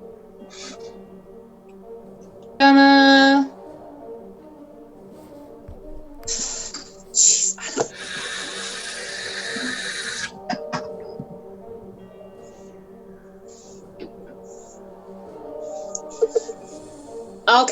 Can I cast Magic Missile? Because I can see through Winnie's eyes. Sadly, you need a direct line to fire them towards. Okay. Well, I can't do anything. So I'm just gonna... Okay, you can try Winnie- opening the door if you want. Actually, I think I'm gonna try to keep the door closed if I see the thing heading for the door. Okay. And I'm just gonna tell Smokey and Varkesh to get the hell out. Alright, as you communicate through Winnie, get the hell out! Smokey, what do you want to do? Can we run now? Yes. I mean, I don't suppose I'm allowed to get a response. from Varkesh. Well, I'm in a pit. So, Oh yeah, but there's a way I can get you out of said pit would I be allowed to reply to that? with a Of course, one free word. action, yeah. Okay, then he says nothing. There's just a really deep, angry growl coming, like echoing from the bottom of this pit. Great. In that case, I think the Smokey is going to. That wouldn't do too much. I think Smoke. You know, that'll get. Can I see where? Looking around, seeing Smokey Spark. If one of them hit a something or other, and that thing was probably looking towards the thing he was going towards, can I see what he was? Can I see another button essentially? Yes. Okay. I am going to interpose myself between it and the button, Okay. and I am going to try to take the dodge action to like. That's kind of weird though, isn't it? To be dodging while trying to block something. Will you allow it? I mean, yeah, you could definitely take the dodge action to make any attack it has against you at disadvantage. Yeah, and I'm 'Cause you trying get to the sense just. in order to get through you, it would have to either shove you or grapple you to move you out of the way. So dodging kind of like does that version of. Okay, that's what I'm going to try. And All right. like, Varkesh, could use some help. Nothing but a deep growl yet again. And it is Varkesh's turn. Okay, oh god. I can't believe you sent this thing to me to make me do this, because this is going to be annoying. From the very, very, very bottom of the pit, I'll throw my daggers up into the air until they clear the pit and cast animate objects and have them attack Which the one that's paralyzed. Okay, And they are adamantine daggers as well, so that's fine. Yep. So you Auto crits and fling them for out, 2 reasons. and you just pepper them towards that creature. Go ahead and make your first your 10 d20s, and then you can roll it a second time, and we'll replace them with hires. Okay, and then roll an. All right, so hit, miss, because it's plus 8, correct? Yeah. So hit, miss, hit, miss, miss, one's a hit, nat 20. hit, I miss, hit, hit. All right, you have 6 hits, so that is 12d4 plus 24. A 12 misses and a 10 misses? The 12 hits, but the 10 misses. Ooh. Alright. So 64 plus 24? No, No, 12 it's 12d4 plus. Oh, 12d4. Because they're Because crits. they're crits. That is correct. Nice. 53 damage. All right. And You I'll can be using my definitely- movement to try and climb Sure, the go wall. ahead and make an athletics check as you try to crawl up as well. As you can see, the daggers fly up. They immediately also tink into the metal, and you can see that. Well, you can't see, but you can hear that satisfying slice of metal on metal, and you can tell that the daggers are definitely Stick to doing my their ears. work as you get all the way out of the pit, lickety quick. Back, bitches. All right, Rook, it's your turn. Okay. Well, I have no indication anything's wrong, so I'm going to continue shooting at the statue. All right, as you fire off at the statue again, 20 to hit. that hits. Let's roll 2d6 plus 5. 7. Yay! Ooh, very nice. Nice job. And you can see that as you fire that one, it's enough to shatter it a bit as the gems that were hidden inside the sockets fall out. Excellent. Okay. Gems. Jeez. I will attest and make sure it's broken by walking 10 feet forward. Sure, nothing activates. Excellent. Then take 20 feet back. Villager, the statue's disabled. Are they out yet? Not yet. Alright, I'll bonus action dash. Do they need help? What's happening? I don't know. Varkesh is just kind of fooling around. And that'll end the turn. All right. As the creature comes to, it moves towards where Smokey is standing, goes over there, and tries to get Smokey out of the way. It is going to make a shove attack Sure. with disadvantage. And I'm allowed to do acrobatics, right? So 12, and yes, acrobatics to try and avoid the shove. All right, you're able to avoid it, and it doesn't seem to be able to get you out of the way. But the other one also tries to get you out of the way. Come on, Try and Smokey. at an 8. 23. Ooh. You're able to be quite nimble and dodgy, and they don't seem to be able to move you outside of the button they're trying to go for. So they seem to be intent on getting to it, but having trouble. Valindra, what do you wish to do?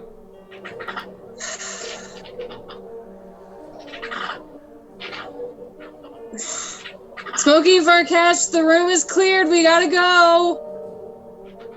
And I'll be prepared to try to stop the door from opening somehow in case it tries. Can I, for my free action, just do a quick response? Yeah, you can hear Yeah. it. Varkash isn't leaving till these two things are dead. In the most like, oh my god, kind of place. Varkash, we don't have time for this. We have to go. No reply. Probably it. All right, Valindra, are you doing an action of any kind, or was that just it? I don't have anything to do. I Alright. don't think I can do anything. Okay. Smokey. I am going to repeat because the first thing closed the door. Smokey is pretty sure, Connor's pretty sure that the second one is going to do something other than close the door, and he doesn't want that to happen, so he's going to repeat his same thing that he did last turn. All right, just dodging and kind of say no Yep. pushy button. Yep. All right, Varkash, what do you wish to do? Alright, bonus action. The daggers are going to continue attacking the one that was attacked previously. All right, go ahead and just roll 10 d20 for me. All right, Nice. so miss, hit, so 1 hit, 2 hit, 2 hit. 2 hit. Only 2? Only 2. Wow, okay. You're all pretty rough, man. Your roll has to be a 12 on 2d4. dice or a higher. 2d4 plus 8. Not bad. Still a bonus action. Yeah. 12. Nice. And for my action, I am going to once again throw that one south of me into the pit. All right, so you go ahead and make a shove attack, which is a athletics. Yeah. All right. Athletics, yeah. It's going to Ooh. try to contest with its own strength, and it's a 22. So as you try to shove it away, it just holds its ground, and it just doesn't move. It just has the head just turn and look at you. Very angry. And that's it. That's all I can really do. All right. Rook, what do you want to do? I'll come in here and see if there's any way to open the door. You get the sense that if you had the handle, you could try to pull it open. Okay. Well, I'll come on up here, and I'm going to go ahead and try to open the door again. All right, make a strength check.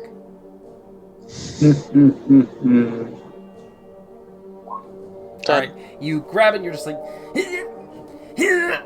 it's not really working. You're just like, too weak, too weak. Lift with those little birdie legs. Valindra, we have to get them. We need to move.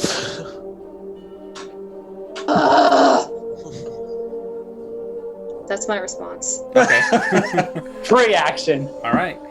This one is going to hold its action and wait as it turns and looks, and it seems to kind of go towards the other one, and the other one's head swivels to it, and also replies in a very weird, hollowed echo as it maneuvers to here. Varkash, you get an attack of opportunity. What do you want to do? Throw it in the pit. All right, go ahead. But 26. Beat that, you bastard! It does not. So as you do, as it tries to step in that direction, you shove it down, and it goes down into the pit. I just imagine them as two different conductors, and then just the bolts of electricity going in between them and frying myself. Well, it does seem to take a small amount of damage. And it does land in the pit, and instead of being able to get there quickly, it just kind of stands up, uses half its movement, and tries to climb. Alright, it's able to do it a bit more quickly. And then it just takes one step there to reposition itself. but it used its actions to climb and get out, so I would say that it doesn't have it, but it's giving its ally advantage, so it's going to make a flat shove attack to get Smokey out of the way. Okay. 10. Just watch. Hey. You succeed, just Enough. barely, as he grabs hold, but you just duck out of the way, and it goes through nothing, and you're able to kind of keep yourself right there, and smacking hands away, like, now! Preventing it from getting to the button. Slap fight. Statue slap fight. Valindra, what do you want to do? I'm going to fucking kill Varkash, and I'm gonna grab Rook and use my ring, my last spell slot, to fucking Dimension Door back into the room! Alright, you Dimension Door. Rook, are you willing? Yeah, I'm willing. Alright, where do you want to pop into the room? This is so good. We don't know how to open the door. Where There's do buttons. you wish to If pop it really in, comes down Valinda? to we have adamantine weaponry, we can break it down. Just on the inside of the room. Alright, you can position yourself anywhere you like, because you have your own I'm version. gonna do the far end of the pit. Alright, so like, all the way over here? Yeah. Okay, as you materialize on top of boxes and crates, and you can hear a little sting as some of them fall and hit the floor and bang against the stone.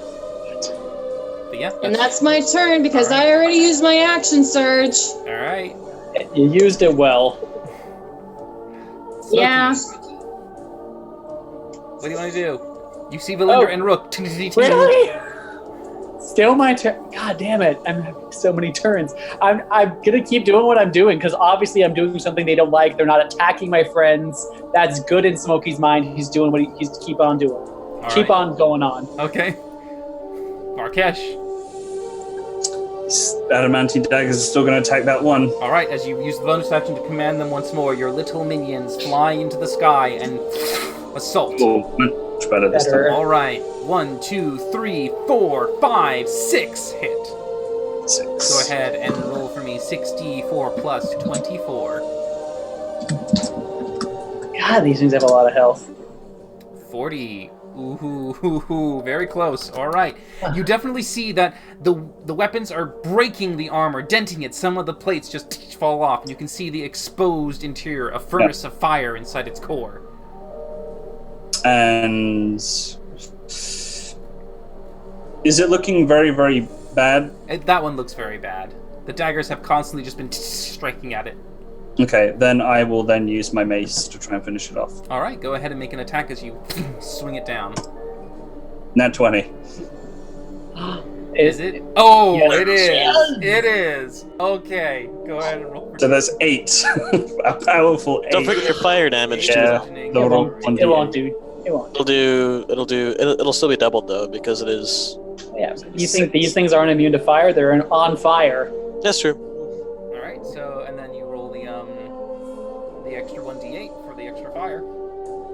That's what that he already. It shows on our screen. Oh, I Well, haven't seen no, it. he only got 1d8, not 2d8 on there. Oh, that's fair. Yeah, he gets to. You get because since you Wait. crit, It's a crit. the divine fury Oh. gets to also roll double.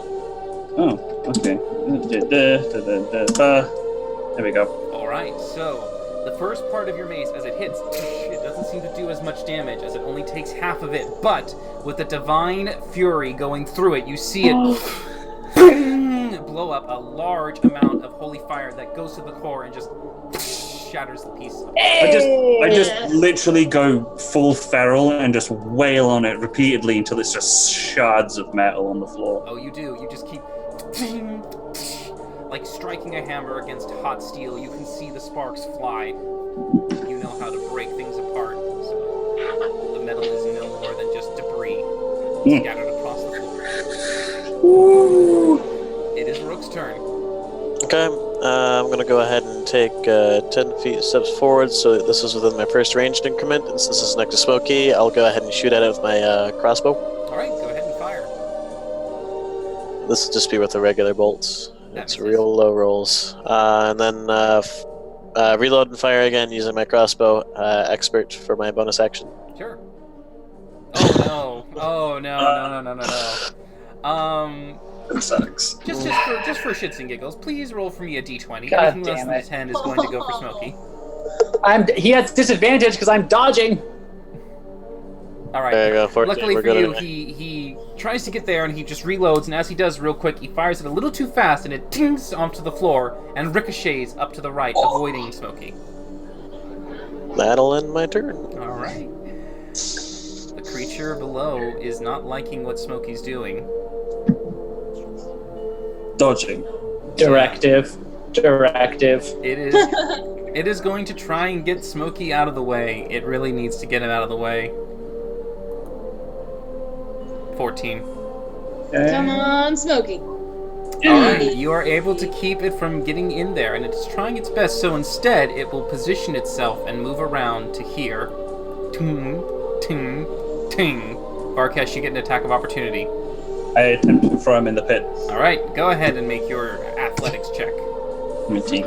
19. Fucking funny, And actually. you do, as it gets there, you So- grab hold of it and just say, "Alley-oop," as it goes Tally-ho! down into the pit. Nobody escapes from me. Alright, and it takes that much, it takes only 2. Alright, so it pings into the pit and uses the rest of its movement to stand up. Valindra, Will bonus action move Hex, and then I'm going to cast Magic Missile. alright. So as you focus the missiles down, you send them straight to the creature, and as they impact, you can see it's almost like they... It is immune to force damage. And necrotic damage. Oh, wow. Oh, Sadly, it is immune to the force. Helm tours are a problem. Oh, wow. Wow. Hugs, Kayla. Virtual hugs. All of its fucking strength checks. Okay, that is actually going to be a big influence. Smokey, what do you want to do? Seeing it down there, and like, can I get a sort of an idea of its speed? Like, could it get to the button if I moved away to it with its speed? Potentially, if it climbed well. Okay, I'm gonna keep doing what I'm doing because apparently it's important. All right, as you were just like a goalie at his Because this keep, is he's what just wizards like, do. You were just doing the crab, just making sure no one gets any in here. This is mine. Mine. Yep. Varkesh. Well,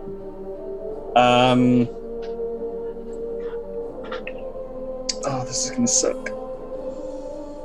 This is gonna absolutely suck. Okay. I'm gonna use my daggers to attack the thing in the pit.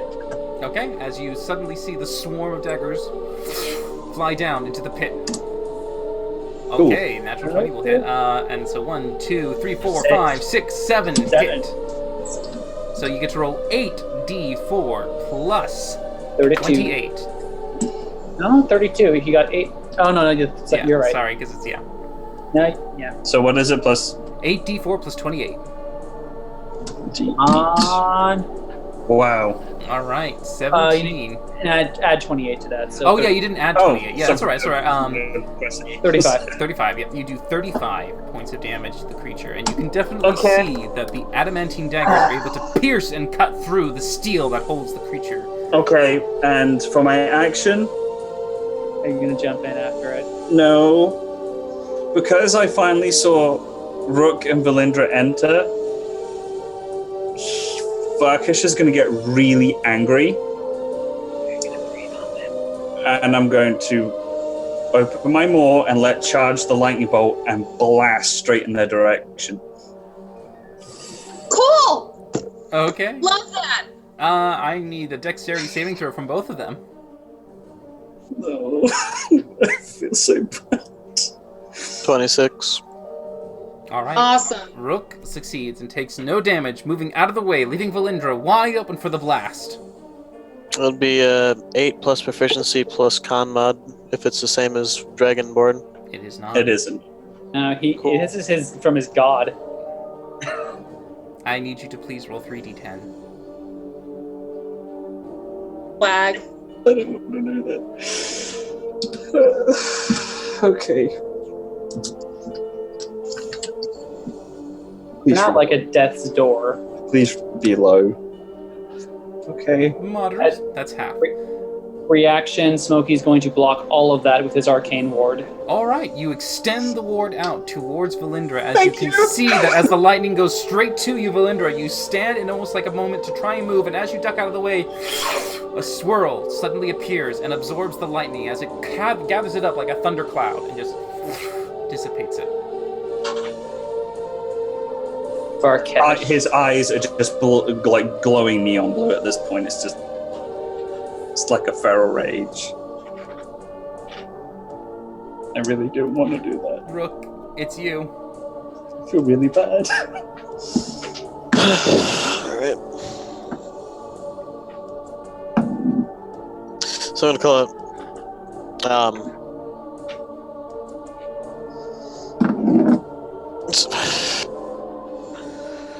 Smokey, we need to disable Varkesh. He was influenced by a trap on that first door. I thought he overcame it, but he is not himself.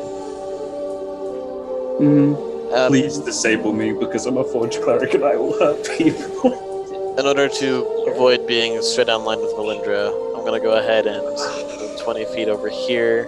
Okay. I'm still focused on the Helmed Horror because that's a primary problem right now. I will bonus action try to insightful fighting it. Okay. 16. 19. No, nothing. You Cool. try your darndest to see if there's any weakness, but it doesn't seem to give you any opening clear enough for you to attack and focus on. I'll just shoot at it anyway. Alright, 25 that hits. for 11 points of piercing damage. It is Alright. from a magical weapon. Yep, and it definitely goes through. As you can see, it That's everything jab I've got. right into the side of it, snapping and twisting one of the metal plates.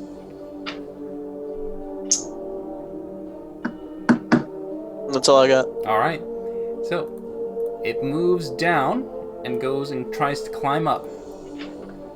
Alright, it moves so quick and easy as it just gets to the top and it sees Smokey and once more tries to grab at the cat. Leave Wait a minute. Smokey alone! Wait a minute, don't my daggers get an attack of opportunity?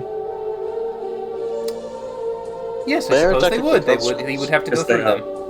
them. They are like basically creatures at this Yeah, point. sure. Go ahead and you can do another attack of opportunity with each of the constructed creatures going at their own action.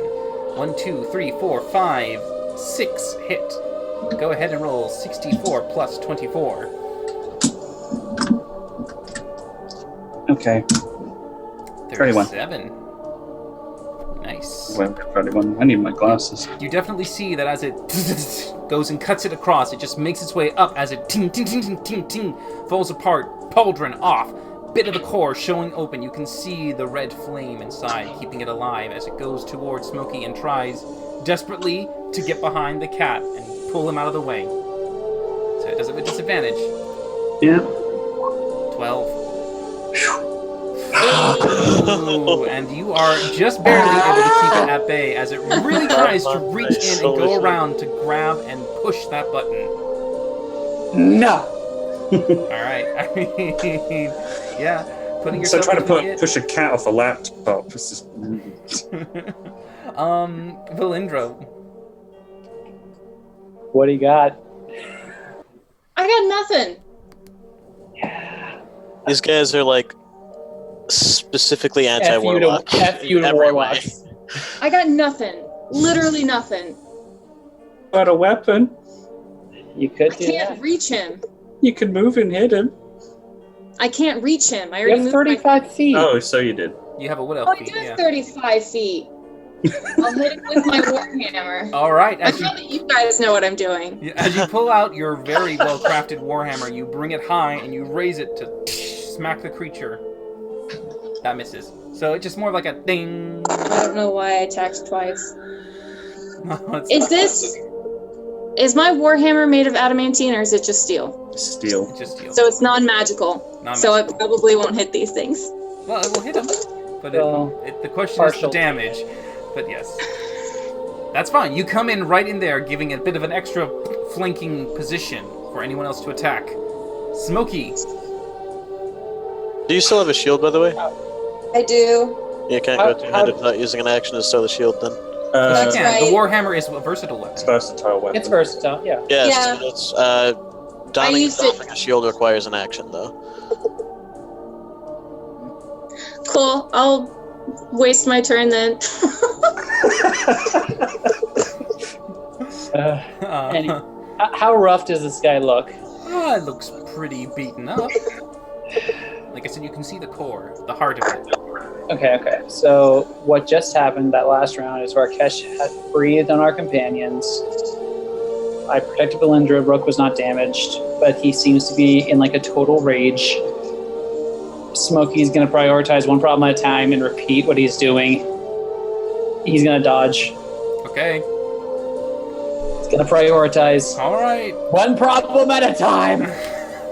Varkesh, it's your turn. The daggers will attack the thing again, All right. but Varkesh's attention's going to turn to Smokey. And he's going to inflict wounds on him. Okay, attack at disadvantage. God, you guys are gonna make me do something stupid. Call the level before you attack. Oh, I'm doing the daggers first. Okay. All right. 94. All right. So 1, 2, 4 3, hits. 4 hit. So roll 4d4 plus 16. We'll do it if we're lucky. 25. Ooh, 25. How do you want to do this? Yeah! Just gonna let my daggers just like shard this thing up, like chopsticks and noodles, just plucking everything around. All right. As your daggers begin to fly at many different angles, they kind of almost do this weird kind of aerial swarm as they move and position themselves, and they go inside as they do their combo attack of assailing it from above and below, breaking it apart, flying pieces everywhere, sparks just shooting up into the sky. You can see that Smokey is just standing there watching in amazement as they just rip it apart. And through the shards and the sparks, my left arm just flexes and the clawed hand just radiates necrotic energy, and he's just gonna like one punch man him straight in the face with inflict wounds at level 4. Okay, make it with disadvantage as Smokey is dodging. Yeah. Ooh. That's gonna hit, but it's not a crit. Oh, it's not a crit at My least. God.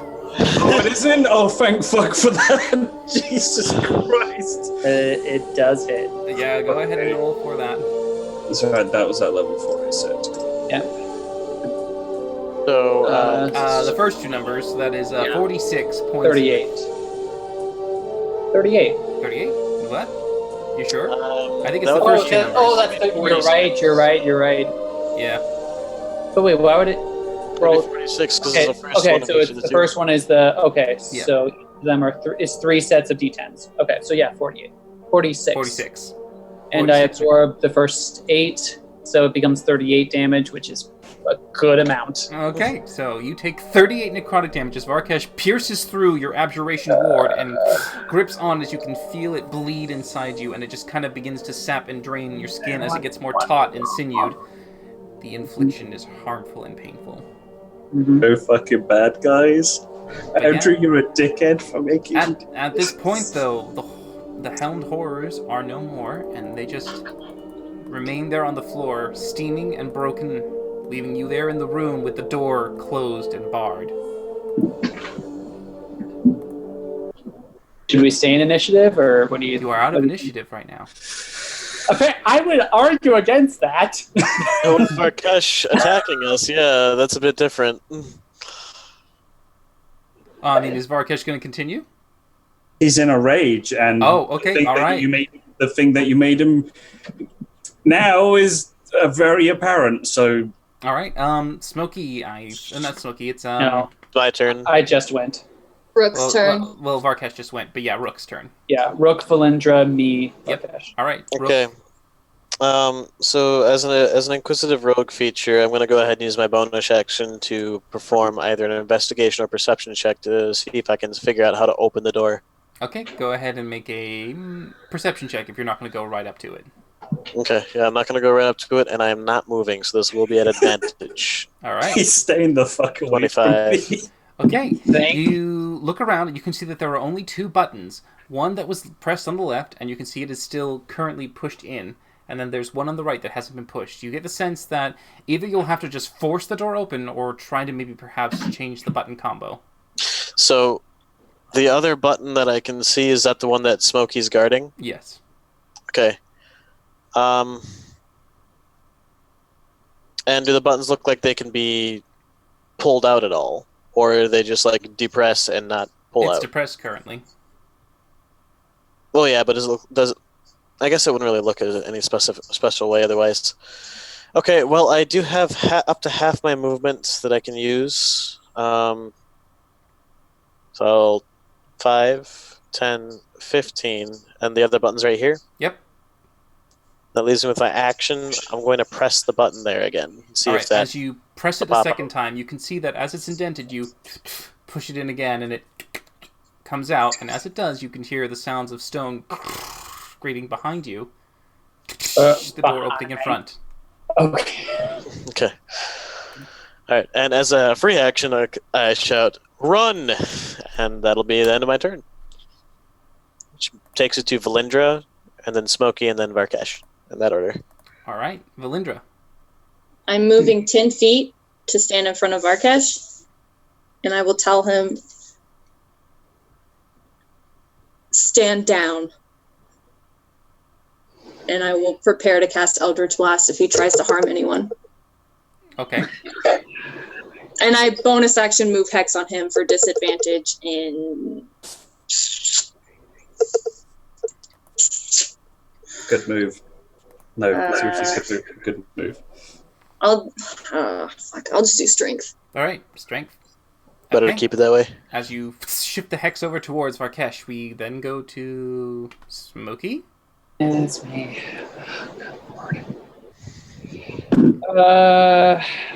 Although this hasn't, what I've encountered so far in this freaking dungeon tells me that this may not last for long, I'm going to try and do Dispel Magic. All right, go ahead and roll your intelligence check for me to try and break the spell. Here we go. Oh, Thank you! Okay, so Had to be a high DC considering how fucking As- hard the save was. as your brain thinks and considers hard to try and deduce what's going on with Varkesh, you have a sinking suspicion that it might be this. And as you focus your energies towards it, you unleash it towards Varkesh. As Varkesh, you feel the Dispel Magic peel away this corrosive nature that has taken hold of you. And as it just begins to peel away and disintegrate, you slowly feel yourself come to as you look up and around, and realization dawns on your actions and what the party has gone through. And that's where we're going to end it for tonight. So, good job! Natural 20 for the win. Ended on with a nice high note. Oh, Andrew, you're an ass. you guys rolled so many nat 20s in this. I mean, seriously, so many Got nat 20s. so many nat 1s and So 2s. bad.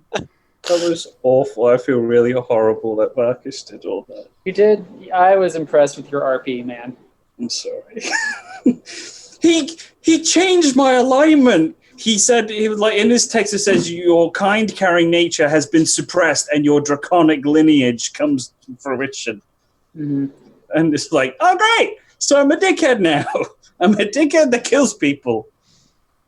But not anymore. Luckily for you, you've taken hold of your senses, and your moral compass is focused correctly as where it once was. Smokey, you beautiful creature with that nat 20. Yeah.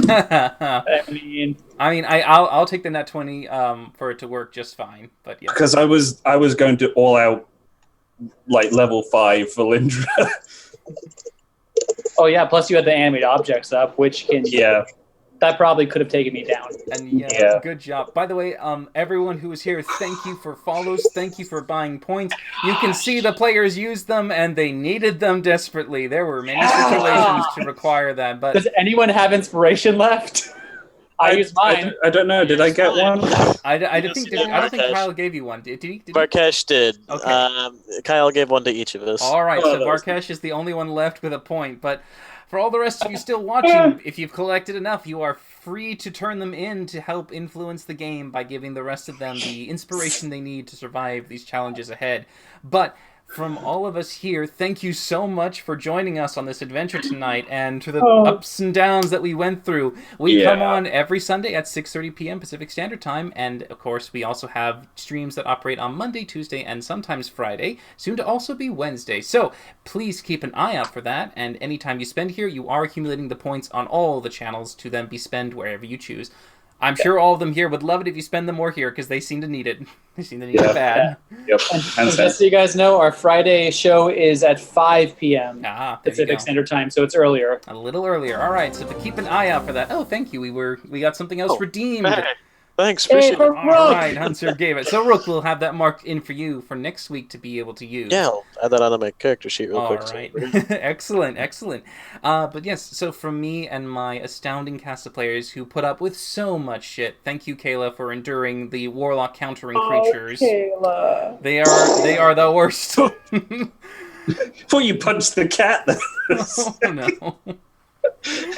But yes, from all of us here, thank you so much, and we shall see you next time. Goodbye, everyone. Bye, night, all. guys. Have a good night.